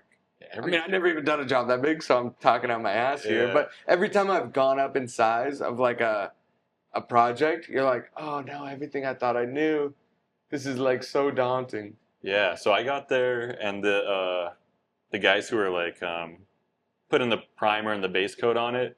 Oh, so nice you didn't have to do that. Yeah, and Oh my god. well, they stripped the whole silo down from its old paint job. They had a big job themselves to do. So these guys were pros. They do all the silos and water towers over there in Texas. And the dude looked at my equipment because I had my sprayer out and like cans, and he just like nodding his head like, Oh, "You don't no. know what you're doing." Some like grizzled trade guy. It's like, this boy don't know what he's doing. Yeah, and he was just laughing at me the whole time, and I was just like, "No, this is gonna be a disaster." Oh no. So he's like, "You're not gonna be able to spray up there; it's too windy." And so he was giving me tips while like making fun of me the whole time. Oh, So- you're like, I'll take your tips. Leave that other shit away. Yeah. So thank God for Lolo out there. Shout out Lolo. Shout out Lolo. Yeah, big help. So it turns out, even having a thick roller at that height, the paint is going to be blown off, and you're going to have like paint dripping everywhere. All over like the building. Was there buildings below it, or was No, it kind of like thankfully it farm? was just like unused pavement. Over Okay, there, so you didn't have to mask all that stuff. Yeah, we had a big drop cloth, but like yeah, thankfully there wasn't too much of that. Yeah. But 6-inch rollers, the little foam rollers, that's the way to go. Like the weenie ones? Yeah, or the weenie ones. thicker ones? The weenie ones. They keep it clean. The wind Yes. isn't going to ruin it. So it just seeing like a couple of dudes out there with little weenie rollers on the big stylus. It's just funny looking. Because I do like those weenie, like especially for the fill before you spray paint. Yeah. I learned on those big murals, like, dude, if you try to spray paint all that, to color fill, you're going to be spending so much money. Mm-hmm. And like, it's just a waste. It's just a waste. So look, I like the weenies, and then I also like the little 4-incher, big 4-inch guy, you know. Oh yeah, I can tell. You know, the little roller. Like Yeah. I think it's a 4-incher. They're like a little thicker though. You know, they're like maybe chode looking like that. I can picture it. But I like those ones a lot too. Both of those. Yeah. Because you get to those bigger rollers and it's harder to like blend with them, you know? Man, they absorb so much paint. Yeah. Yeah. It's a mess. So for most of the spots, like for most of like the detail, were you rolling that stuff and then going in with like spray, or did you use this like the actual paint sprayer? Yeah, a little of all. So like we blocked it in. That takes so much skill, by the way. For people that don't know, it takes a lot to be like, all right, this place I'm going to spray, this place I'm going to roll. This is because if you get that order wrong, you're covering up a lot of the same stuff you just did, you know? Dude, and speaking from experience, screwing things up. At that scale, too, a mistake is a 5-gallon bucket. So, yes. You don't want to be going back over stuff. So we had done like a gradient from top to bottom for the background. Yeah. With the sprayer. And like had it speckledy, so it was nice and smooth, which is a pain. But have it what? Speckledy, like speckles of paint, so it was like nice and smooth and had this nice like transition of colors for the background. Yeah. Then we filled it in like the actual subject matter with the rollers. And how did you gradient that big? Dude, it would be so easy. I feel like if I was making a gradient, you're trying to make it light up there, to have like the bottom of the sprayer do like way too thick, like. Yeah. You know what I mean? When you're getting like those big like. I was using like a HVPL gun. It's like by Titan, so it's like a cabinet sprayer, so you can get a nice soft spray and control it. Okay. It's not like a Graco where you just get solid colors. Yeah, because the Graco sometimes has like a little extra paint shooting out. Yeah, you know what I mean? That's gonna ruin the whole thing. Yeah. So we're getting finishing rolling one side with the subject matter, this big flower. Yeah. And we go to roll the top of the flower, the last part, and it just starts pouring out of nowhere. And all of the paint just starts streaking down the entire silo. Dude, after we did the gradient, which took like 2 days to do. No. And a ton of paint. And I'm like, we're about to have streaks on this entire painting, dude. Oh gosh. And you're like, that was part of the artistic like vision. Yeah. I just stared at it and just was like, I'm done. So damn. But it rained so much that I washed all the paint off and it was good. So wait, it washed all the streaks off. Yeah. So that was good, or you just had to start again? No, it was good. It was great that it just washed off that wet paint that we had just rolled up. Oh dang. So you had to start totally again, but at least it wasn't all screwed up. Yeah, it wasn't, the background wasn't screwed up. Okay. So that was like the biggest concern, because that background was a pain to do, you know? Dude, in 2 days, just like totally washed? Yeah. Literally washed? Yeah, washed. Oh, dang. And it was what, blue and purple? Yeah, it was like the background was pink and then the streaks were blue and purple. Yeah. Could have looked cool. Yeah. 4th of July action. Yeah, dude, it looks so sick. So you had that, so those 2 days were a wash. So you just starting again, like starting from the top with the whatever, the pink, and it was just the top that got washed out, so it wasn't that. Okay. We didn't have to do the background, so it was like the best case scenario, you know. It was not that hard to start over. Okay, and then do you have some guys working on that job with you? Yeah, the homie Nick Rascona and Adrian Ramirez. Shout out, and Giovanni. Shout out. And is it hard, like, do you like working like with other people? You like working by yourself, or what do you prefer? That was my first time having assistants. Yeah. So it was I never had assistants because I don't think I'll be good. Yeah, dude. Like I'm such a lone like painter, like, you know, like get in my zone, and it feels good to just like not worry about anything. Yeah. So you got your own system already up here, and I'm not the best with words and translating my ideas, and I don't even have a system, so how do I translate to these guys how to paint? Because I don't even know. I'm just throwing up paint hoping it looks good, you know?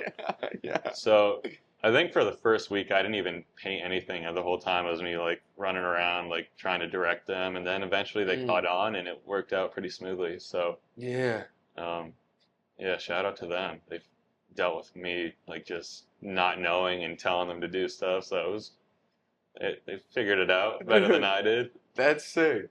And wait, so you went in with brushes, rollers, so you sprayed the background, right, with like the HVLP? Yeah.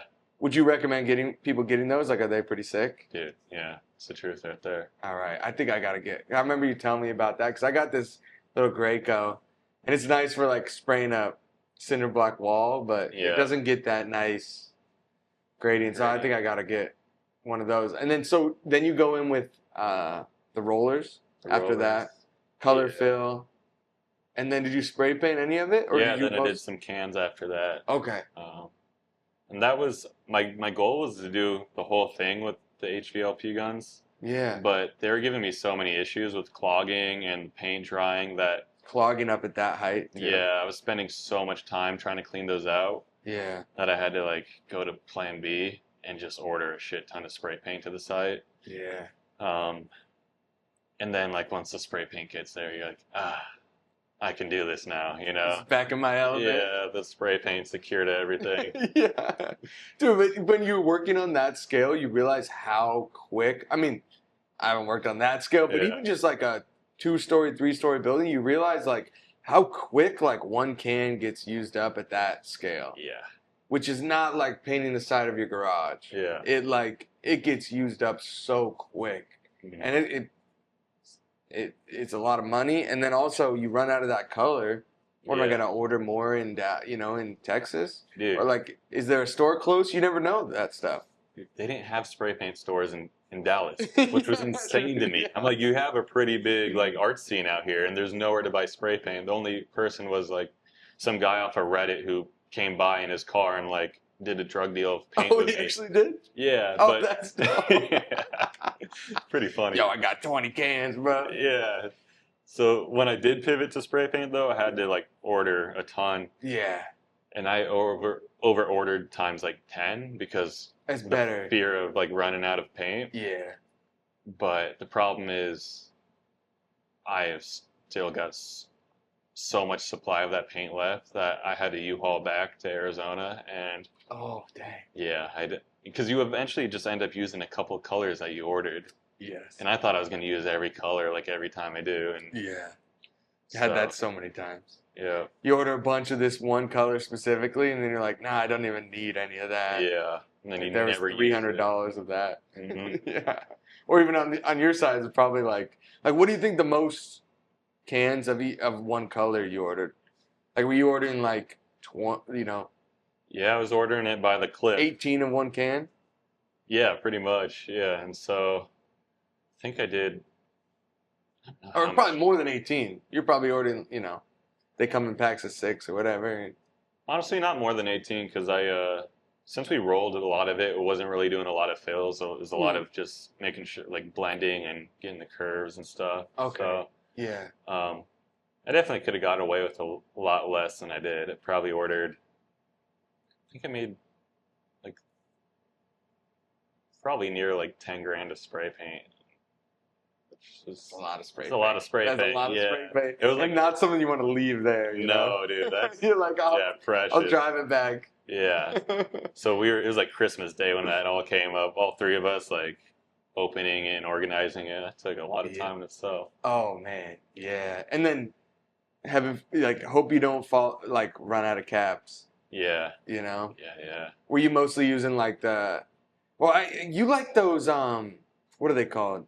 The calligraphies? Yeah. The transversal caps? You just get a bunch of those? Like the big old thing? Or there was not one pack? Skinny tip worked on that. You don't need any. Yeah, no skinnies, no little, the creams. Yeah. Nothing on that big. Which is nice at that scale because the train that we painted, it looks so detailed from far away. But if you're up close, it's so messy and just thrown together.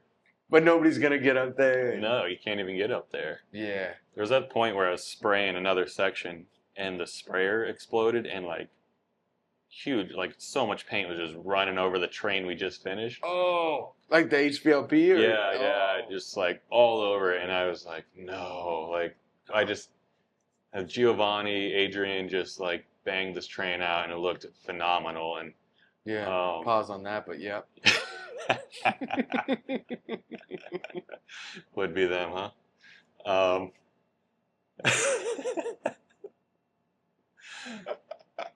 And cut.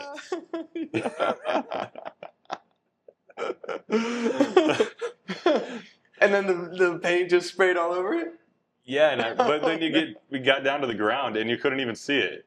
It was just like, it's so big that you just didn't even see the splatters all over the tray. That's a nice part about working at a big scale. Yeah. It's like nobody can get up there and look. Yeah, let's see how clean you're being. Yeah, exactly. Because I have like a problem with like sweating the details on stuff where sometimes you end up making it look worse. Like sometimes, like, especially like certain things, like having it a little fuzzy when you're actually at the spot where you're going to look at it looks better than if you have that like clean cut, you know? Yeah. And it's hard to, I've always had a really tough time with like figuring out what needs to be clean, what doesn't. Yeah. You know? I think with spray paint, you really got to like lean into that fuzziness sometimes. Yeah. Which is hard coming from like canvas stuff. Yeah. Because like everything on a canvas, like you can't have like a smudge here, you know? You can't have, it just needs to be tighter. So that was a really tough part for me. It's like coming to spray paint. Yeah, it's funny for me, the opposite, where it's like hard to go do brushwork because I'm used to not sweating the details and getting away with the fuzziness, kind of not being focused. And then once you have a brush in your hand, you have infinite cleanness you can do and infinite detail. So like, when do you stop? Little liners. And... Yeah. So you really got to figure out then, like, how's my, like, I don't know, my mark making going to make this so I'm not forcing myself to do hyper-realism and making things perfect. Yeah. Which is, like, I think the ultimate skill of painting, you know? It's what people work towards. Yeah. The masters, they got that down. Yeah. And how, like, if I'm adding, like, more paint on it, is it making it look better or is it making it look more cluttered? You know what I mean? Yeah. Yeah, it's a tough line. Because, yeah, the hyper-realism stuff, it's like if you can get to that, like, that level, it looks awesome. But, like, sometimes the in-between of that can be, like, I noticed that with my own stuff. Sometimes the in-between can look more cluttered. Like, where it's not fully realism, but it's not fully messy. So then you're in this, like, weird, like, spot of, like... Unfinished. People know it's a lot of things that at least I noticed that are like it doesn't quite flow. Totally. Flow right. Yeah, I think that's something you got to go in and like have a goal. Like, is it going to be clean or am I going to be intentional about this mark making? Yeah. Right. Yeah, 100%. Another one I wanted to talk to you about was the Las Vegas thing. You did like a big. What was it, like a printout in Las Vegas? Yeah, I don't even know what to call it. You call that it's like on the windows, vinyl. Vinyl, yeah. It was actually that's awesome. It was actually in Phoenix for the Win Las Vegas. Oh yeah, okay. So they're promoting the show there, but then they wanted to advertise it in Phoenix. That's sick. Yeah, easiest bag. You could get just some digital work, blow it up to, I think it was 300 feet tall. Ooh. Yeah. But then you're like, how is my little drawing going to translate and people are really going to see the details of your drawing that you didn't really think about? Yeah. But that was a really cool experience, working with, you know, a high-end client like that. And Mr. Win. Mr. Win, dude. That's so sick. They brought me out to like the opening of their new show they're having. In Vegas? Yeah. So it was like this whole gala. Ooh. Got suited up, you know. Got to the nines. Got to see into that world. Dude, that's so sick. And then they like presented me and my art, and like saw these people in their suit and ties and nice drinks and nice fancy talk and conversations. Ooh. And that was at the Win? Yeah, it was at the Win. Oh, dude. They had that's so sick. They had like a interview with me, and they had the makeup crew and the lights, and they're like, do you need any makeup? I was like, no, I don't think so. And they're like, just some mascara. Yeah. It's like, damn, I'm a little insulted that forced me to come to this, but that's the protocol. That's the protocol. Dude, I feel like Vegas, it would be so cool to have a mural in Vegas. That's like one of my spots that's like on my list of like things I want to have. It's like, because some of the art there is incredible. Yeah, they have some bangers out there, some big guys, some big walls. Yes. Yeah. Yeah, that's so cool that you did that. Yeah, so we got to break out there, dude. I would love to. Get I that would love to. casino money. Yeah, casino money. They're probably Yeah. stingy as hell.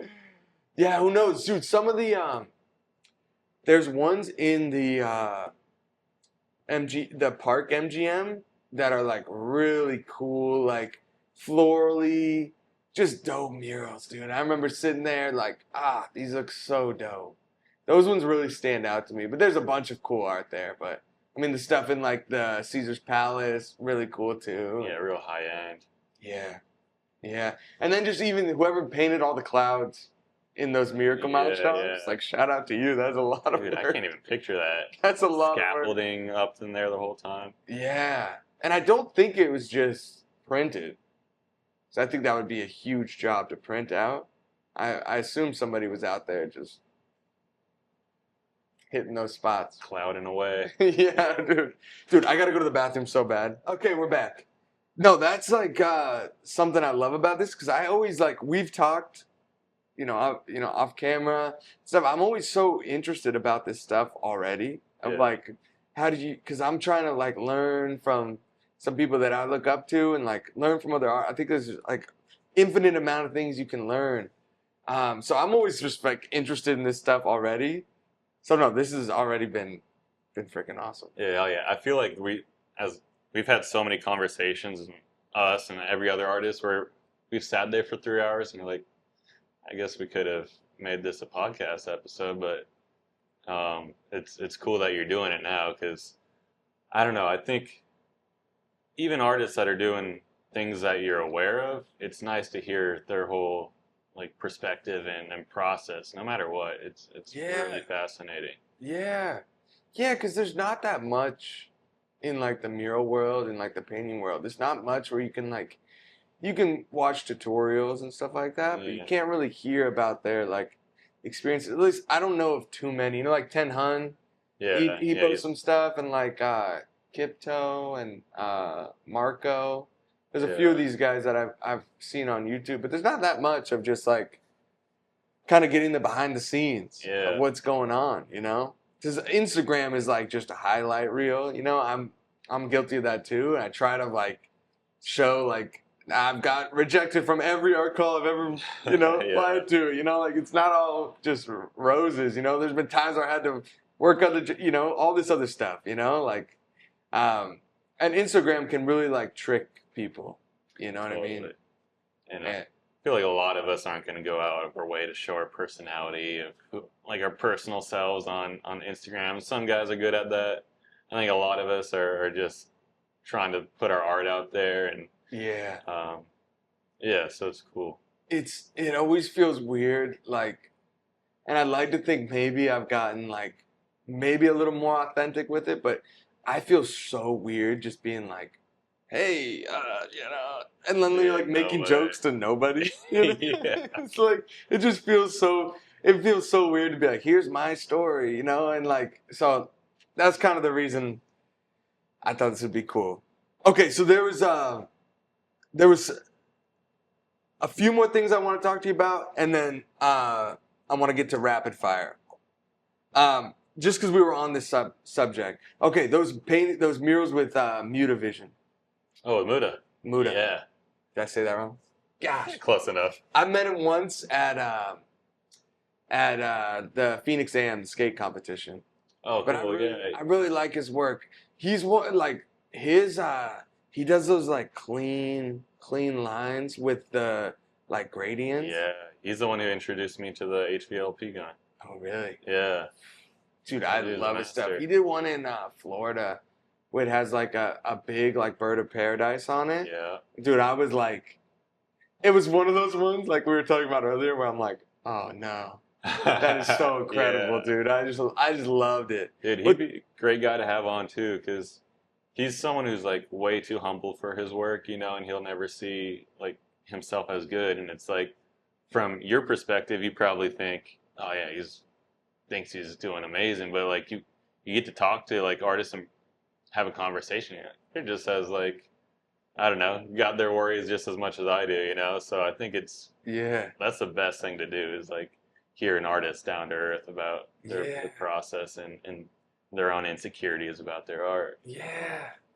Dude, that makes me respect the art a lot more too, you Yeah. know? Yeah, Yeah, I love seeing that. yeah. So I collaborated with him on that project. Was it 3 different ones you did with him? 3 exterior murals and then 2 interior murals. Ooh. So So was it all in one one, project, or how did those? yeah, it was a affordable housing project for like women, like mothers of recovery and women with families that need housing. And so, Man, y'all yeah, are good people. That's so sick. well, dude, is That's awesome. the developer? She's like the coolest person I've worked with. She. It's really hard to say this about developers that they really care because they put on the pitch, you know, and you read through it and you're like, yeah, I'll fucking take the job and get the paycheck. But Yeah. she's like, Yep. we're friends by now, and she's really cool. They got their business, you got yours, and sometimes it's like Yeah, pretending that it's something else. It's like yeah, sometimes I'd rather just be like, this is just business. yeah, exactly.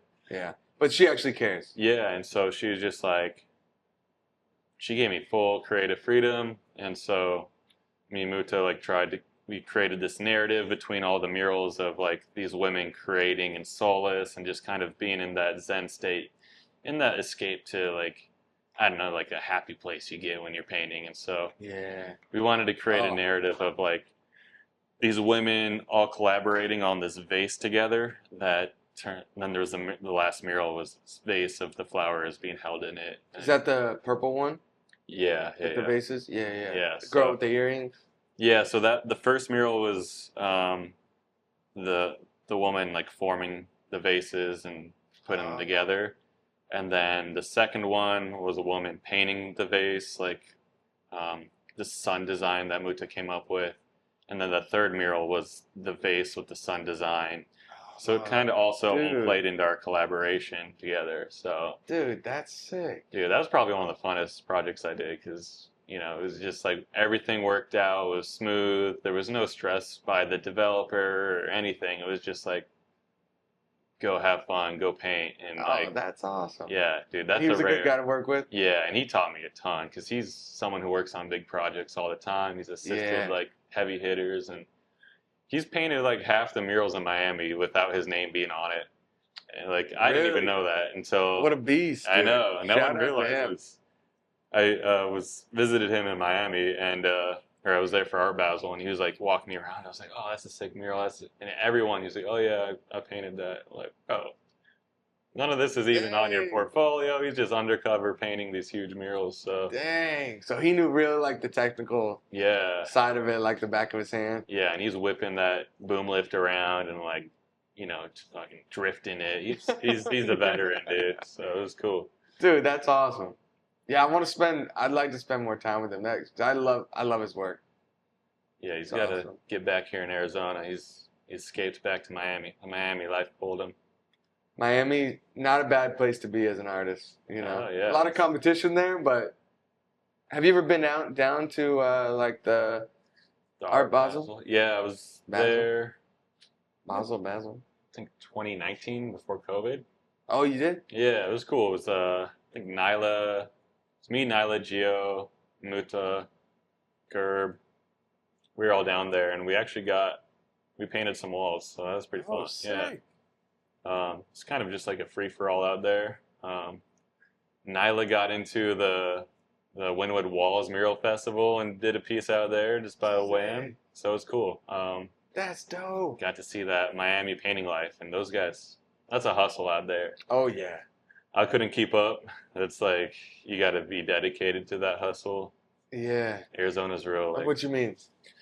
Like, out there, everyone wants to paint. Everyone wants to be like the next, I think, big artist. So, like it's cutthroat type of thing? I don't know enough to say that, but from my interpretation, I would say so. Like, sure, you're going to be undercut, like price wise, and like getting walls taken from you. Yeah. So, and there's a lot of artists, and there's a lot of guys doing good work. So yeah, the more artists, the more like, yeah, those things, it's just like supply and demand, you know, Yeah. and like the demand to have like a mural in one of those, highly esteemed places. It's like, yeah, it makes Yeah. sense. Yeah. A So little more competition. yeah, which I like Phoenix. It's starting to get a little filled out, but for a while it was kind of nice and breezy. You know, you knew who was painting. Dude, there's such talented people here. I feel like Yeah. Phoenix is like should be on the map. There's so many like cool artists here and great murals, and Oh well. I feel like Phoenix is like I don't know, underrated. I don't know. Yeah, which I like. You know. Yeah, Um, it's good to be the underdog, yeah, definitely. I think we have so many glass buildings. It's hard to get the tall, big walls you see in like Europe and like Mexico and Yeah, these cities that are really putting up just huge pieces of art. It's yeah, like we get one every once in a while. yeah. Did you see that guy? He climbed that big bridge. Oh yeah. What's his name? The bird. Oh shoot, I'm screwing this Was up. it Perry? Perry the bird? Barry the bird. Let me look this up. The one who just got arrested? Yeah, dude. Let me make sure Yeah. I got it right. Barry the bird mural. Yeah, that dude's just going for it. But dude, that was. Oh no, that's not right. I might have Uh, left you in the wrong it's on direction. the bird mural on bridge. Where was that? Shoot. Oh, Australia? Pam the bird. Pam the bird, yeah. Yes, dude. That was okay. Where was it at? Where was it? Australia. Yeah. Australia. Dude, that was great. I had no idea how he would climb that thing. Is there a Yeah. ladder on the inside? Oh. He rappelled down, so I don't know how he got up. Dude, that's Just crazy. took a plane and parachuted down. And I stand for what he was saying. He's like, pay less taxes. I'm like, Just freestyling what his go. demands. Yeah. Yeah. And awesome. there's like somebody drone me some food up here, you know? Yeah. That's pretty badass. That's pretty badass. That's ballsy. Yeah, That is he's ballsy. someone that's dedication. So, yeah, I'll probably Yeah. get caught. Yeah, dude. I saw in when I was in Thailand, dude, in one of the districts, there was just a huge one up. You know that group? Like Yeah. a huge one. And it's like, dude, that's so sick to have just like pieces all over. Every country I've been to, I've seen one up in like just crazy spots. It's so sick. Yeah. Like that part of the graffiti world, I think is so dope. Like, Mhm. and just like the street art world, like, dude, to have a piece in like other countries, I don't know, is that like a goal of yours? Like, It was I when I it's started. so complicated doing it in another country, right? Yeah. It's like Actually, you can't travel with spray paint. yeah, dude, it's the hardest part. When I first started like doing street art and graffiti, I did like a Europe trip and just tried to paint in every country I was in. In Europe? Yeah. Oh, sick. So that was like a really fun way to like visit or like explore the city because I'd have to find out where to get spray paint, Yeah. like find where the head shops were. Mm-hmm. And it was hard to find because they weren't very obvious. You couldn't Google it, so you kind of have to ask word by mouth and then eventually Yeah. get there. And like different, you're obviously using a different can than you used to, different Yeah. caps. Work with the colors they got supplied. I Yeah. ended up walking into a live radio show because someone told me that's where the spray paint was. And these guys with their headphones on, like I interrupt them and they're like, "What are you doing?" I was like, "Is there a spray paint here?" Oh, Like, dang. no. Oh, dang. You walking on Howard Stern? Yeah. It was like a radio show in Zurich, Switzerland. Oh, yeah. Yeah. So I Dude, eventually, that's sick. You painted in Switzerland? yeah, I got a piece up there. Like, How many countries? Or which? And were you painting murals there? yeah, just murals, kind of like street art, Yeah. rogue. Like a quick one? Or like what was it? What was the... I would just go set up and like be there for a few hours and just hope I didn't get kicked off. Yeah. I got one in Zurich, one in London, and then got kicked off a wall in London. These people hooked me up with this huge extension ladder, so I was just walking around the city with this huge extension ladder. Yeah, it's ridiculous. There's Paris. Yeah, Paris. I got kicked off a wall. That was kind of a cool Oh, story because I like it was a very public spot, so I like saw my route. a lot of like wheat paste and stuff on it. Yeah, and so like I scoped out the route and then like saw my like escape plan, and I saw this dude at the hostel I was staying at, like at the bar, who looked like Shepard Fairey, you know, Obey, Mm-hmm. and I was like, "You Shepard Fairey?" Because I was like, dude, this looks exactly like him. He's like, oh, I don't know who that is. So I was like, all right, never mind. It's weird of me to do. And so You think it was him? I don't know because I was at a hostel bar. So I was just like, I don't know what Yeah. he'd be doing What's here. he doing here?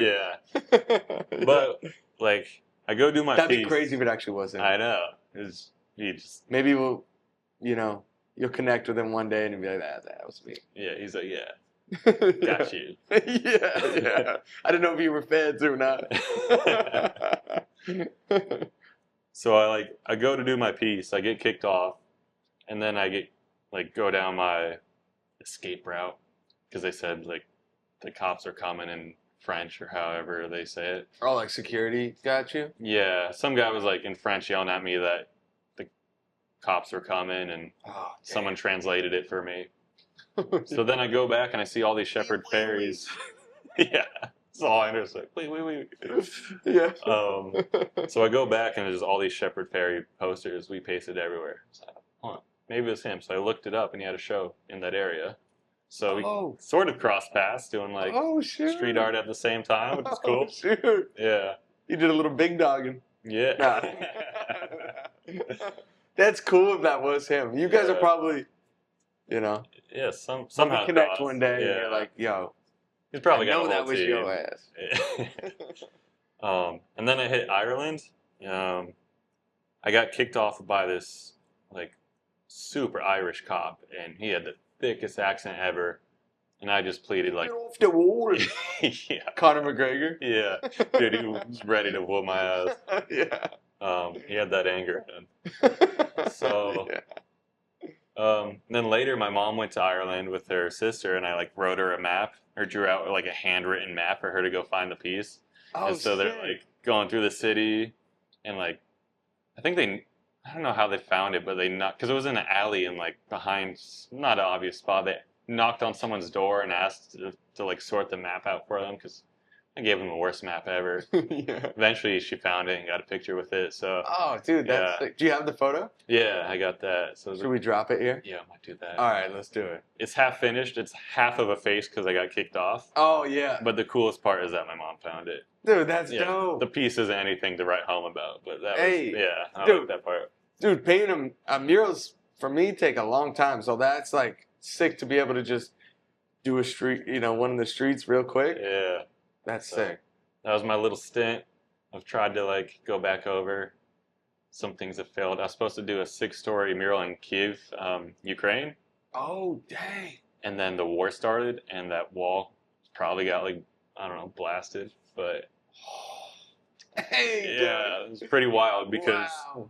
they're setting up this mural for me, and I was looking into the politics of it all because it was like they wanted something to like honor their independence from Russia from Yeah, like their past war in 2014.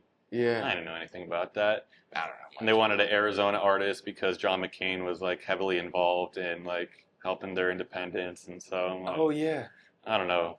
So I looked into it and I started to look that like it's still going on. Something's like starting to happen. Then shortly after, I see in the news that war starts, Oh. and so then the dude who So you could have maybe been there during that? Yeah. Oh, that would have been. kind of cool, That would have been kind of cool. yeah, Yeah. just hanging from a rope. Oh, dang. So yeah, dude, the guy that my contact like that was hiring me to paint this is on his stories posting like first person like point of view of how like the citizens started fighting back and like Yeah. he was part of that, and I'm like just watching his Instagram stories of this dude full out in war, like from art curator to soldier out of nowhere, and Dang. yeah, it was pretty wild. Dang. He would have recruited you. Yeah, dude, I'd been in it for the story. That's a new definition of bombing walls, dude. Yeah. Dang. Wow, that would have been it. That's a cool story just in general. Yeah. Would it be insensitive to hit him up and be like, yo, is that wall still? Never hurts to check. Yeah. That's just a follow-up. Yeah, get some more inspiration. Yeah. Dude, that's sick. Yeah. Yeah, I would love to paint in other countries. That's so cool that you did that in other... There's just so many walls out there, we got everything Yeah. here is new and glass, and out there's just decayed texture and cool Yeah. cement that you can paint on. Yeah.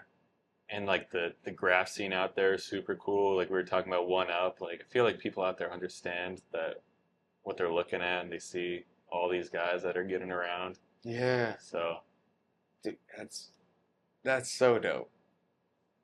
That is so dope. I'd like to paint in like Latin America too. yeah, Like when I was down there in like Playa del Carmen or like Cancun area, there's so much cool street art. And even in like Thailand, there was so much cool art. You're like, dude, it'd be so fun to take a trip out there. Yeah. To one of those places and paint. Grab the homies and get paint sesh going. Yeah. Yeah, that'd be so dope. That'd be so dope. Okay, let me I've taken a lot of your time here. My iPad died. Let me get you some rapid fire questions here. Okay. We're starting the rapid fire segment. So these questions, if you don't want to choose between the two, you'll drink. If not, answer your question of which one you prefer. Okay. Brush or spray paint? Spray paint. Spray paint. All right. Portraits or scenery? Portraits. Portraits. Okay. Client work or personal work? Personal work. Okay. These have been, Yeah, you made this easy. These have been easy. I need to make these more spicy, but there's also part of me I don't want to be like a gotcha. Yeah. Too much put the of like pressure on. too much of like I don't know, contentious stuff. But maybe I should. Yeah, I should. You can always edit it out. Yeah, maybe I should have some more spicy stuff, but I don't know. Podcasts and audiobooks or reading? I wish it was reading. I want it to be reading. Same. Yeah. But I listen to I wish I read more. Yeah, I get so much more out of reading. Same. But yeah. It feels so peaceful when you actually, but it's so hard, especially like with how my brain is now of just, people talk about it like eternally now, but like the brain is just so like based around just short-term dopamine, Yeah. And it really sucks how that is true. Because like reading a book, I remember reading some books I've read, and it was so awesome once you got into one. Yeah, and it's like you retain it. Yeah, you retain it, and there's like you get into like this world of, and it's your mind creating like this this world, And audiobooks pretty good. Podcasts, is kind of entertainment more than anything. But okay, so no social media at all, or social media existing for its good and for the bad. We're thinking about like if it never came into existence, I would choose no social media. Even though I think it's so beneficial. Like maybe I wouldn't have an art career without it, but the magic of art before social media was so different than it is now. And the things you appreciated, it was, I don't know, I don't think we're ever going to get that back. The cat's out of the bag. Yeah. Cat's out of the bag. But yeah, it is, it's such a different world. Because at the time, like with social media, it's so easy to get your art out to so many people. Like back in the day, it was so hard because you had to just go through galleries, and then you have like somebody controlling how much of your art is out there, where now you can just post it. And on the other side, it's like what we were talking about earlier, is you have all this comparison, too much input, and a little bit of a watering down of maybe what's legitimate. I don't know what's true. Yeah, I think street art doesn't exist anymore because it can't. Because the magic of street art before was that someone left a piece and you had no idea how it got there, who did it. Like you just had all these questions and there was like Yeah. a whole mystique behind it. Yeah, the mystique. And you're never gonna like even if you're doing street art, you're gonna post it because that's how people are gonna see it. Yeah. And then eventually, the cat's out of the bag. Like, Yeah. and people don't appreciate street art anymore because they've seen so many commission murals that they're I don't know, they're used to seeing that, so they're not thinking about it being street art. Totally. So that's there's a lot to say about mystique. yeah. There's like that's like a lost art form now because it's just so pushed to be like, tell who you are, do this, you have to post everything or else, people think you stop doing art. Yeah. Now that's kind of the reality of it now. If you're a musician and you don't post your work on social media or on Spotify, people think you don't exist. Mm-hmm. If you're mural artist, painter, whatever, people think you don't exist anymore. You just quit. Yeah. It is true. Like like it or hate it, that just is. Yeah. It is the truth, and it is kind of a weird thing because like actors back in the day, like you didn't know like George Clooney's life. Even looking back on like older actors like that, you didn't know their life, and now you see like, Brad Pitt. Just a normal dude. And you see like the people he's dating, you're like, I don't even need to know all that. I'd rather just see them as like this mystique I made up in my mind. It's almost better than like it's like the meeting your idols, Sometimes it like takes away from that. But okay. Money or fame? Oh, money all the way. Money? Yeah. I like that. I like that. Live painting or painting alone? Now this could be even like painting like a mural in public or like public painting or painting alone. I might go painting alone. Okay, I like that. AI or no AI? Same thing as like social media. It exists even for its good parts. Yeah. So you got to keep in mind on there like the good parts of it and then the bad. Obviously, we could get taken over by robots. That's tough because AI outside of art is now such like just a common used tool.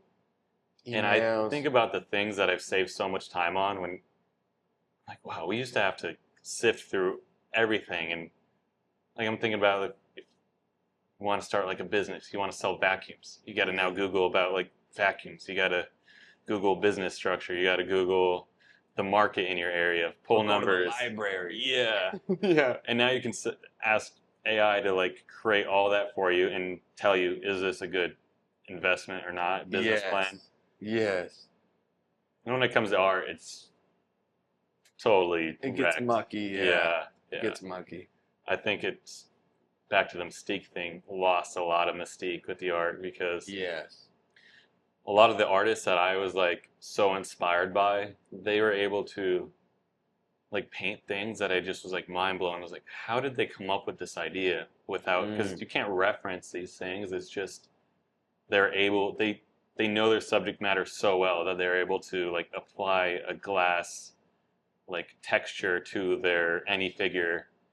And now I come by like 400 artists that paint glass figures or anything in a glass texture, and it's like, well, I put that into AI, make this butterfly into a glass figure, and you don't like, even though they paint it insanely well, I feel like something in me, I don't look deeper into it. I don't wonder about like what sort of craftsmanship and skill they had took for them to make that. So I think that's the bummer about AI, because it's cool that you can create, if you're painting a scenery and you're like, oh, I need to paint this monarch butterfly, pull it up, boom, I got that reference. Yeah. But you go the whole other end of it, makes it pretty, I don't know, it takes away a lot of the mystique. It's made artists productive like crazy, but I don't know if that's a good thing. So I don't know. I think at this point, kind of, I like AI for the for everything else outside of the art thing. Mm. I don't know. I won't say everything else. They're using it for crazy things that are really bad. But yeah, that's a crazy thing to say. So the Okay, good things that I use it for, I like. Okay, yep. How to water my plants and how often I should do it. Yep. Yeah. Well, dude, there was I think I saw recently you were part of this group or whatever, but I think the more AI, and I'm not like a total hater on it. I kind of like agree with your I do agree with your sentiment there, and like you need a monarch butterfly, or you need like a reference of a guy standing like that. I do always think like we talked about way earlier was like I think it is cooler to paint from your mind. I also think it is cooler to like get references. Like we were talking in the backyard, you're like getting references of like these flowers and stuff like that. I do think like there's something that can't be replicated from that. Yeah. Like there is something that you feel like when somebody creates an AI song, it might sound good, but there's something deeper about like, like Hey Jude or like something like an old like even like a Red Hot Chili Peppers song or something like before, there's something like about deep stuff or like a Noah Kahn song or something where it's like it has like a deep meaning that you understand that it was from that person. Like you couldn't have a machine replicate that. I think there is something that like will always touch people. Yeah. That I don't now. Who am I to say that a robot can't replicate that with everybody's input from everybody around the world? You know what I mean? All these like databases and shit or whatever, algorithms and stuff. But I do think there's something that will forever be. And I really like the thing that you did recently. And like I'm not a hater on it. Like I think people paint like I painted a Mario. That's somebody else. That's literally somebody else's art. Yeah. So it's like I'm not here to judge. You know what I mean? But I liked that thing you painted where it was like you guys took a picture, you showed that process. Oh yeah. And then you painted, or like there was a mural of it. Yeah. Was that? That was with Muta. Okay, yeah. That one. And I think there's like that stuff. I think will resonate more as this stuff comes out. Yeah, I think so. Yeah, that part of the process is probably like a route to like start going down to show. Whereas before, I probably wouldn't think to show that part of the process. Yeah, like your hand was on every part of it. Yeah, I think showing more of that now is like, and further down the line that we get, like that will become, I think, more like valuable. Yeah, and if you don't have those skills. And you've just been relying on AI, you've just been relying on technology, you're not going to be able to do those things. Improvise or... Yeah. So, I would agree. I think there's good parts of it, bad parts of it. Sometimes with art, it gets mucky. It gets mucky.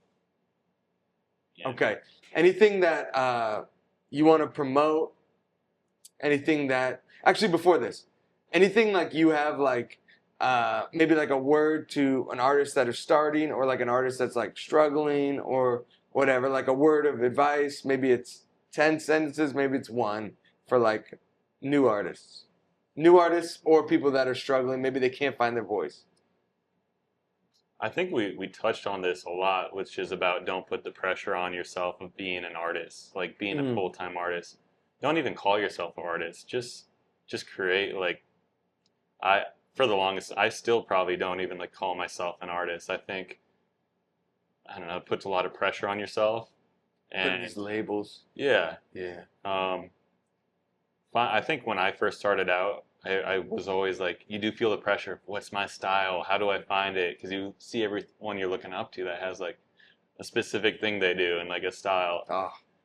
And I just started like 100% paying attention to my life and like what things I noticed on my daily, what narratives I had to tell. And I think if you pay attention to like your life outside of art, and so you'll find like a lot easier route into finding your voice as an artist. Yeah.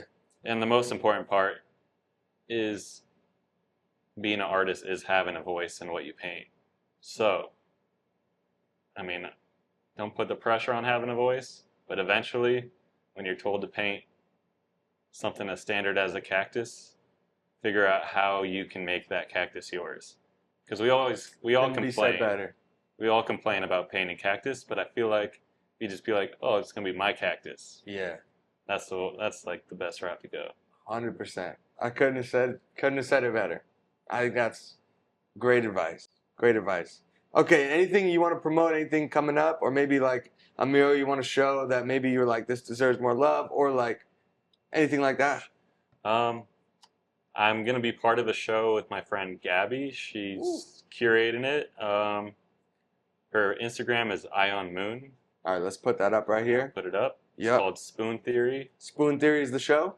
August 21st. All right, August 21st. It is, I think all the proceeds go to funding her. She's had a lot of medical issues for like years, and she's an amazing artist and one of my favorite painters. She's dedicated to painting like crazy, but has had so many like speed bumps in her health that's like, if I were her, I would probably not have pushed through that and kept painting, but she's killing it. She's dedicated and she's put it together a show with amazing artists, so it'll be cool. Dude, that's inspirational. We're gonna put that down here, link to it, all that stuff, the IG. Dude, Clyde. My dog. We did it. Thanks for coming on. That was a good pop too. It was. As white guy is not the best at handshakes. I know I screw it up all the time. This has been the Smokey Joe Show.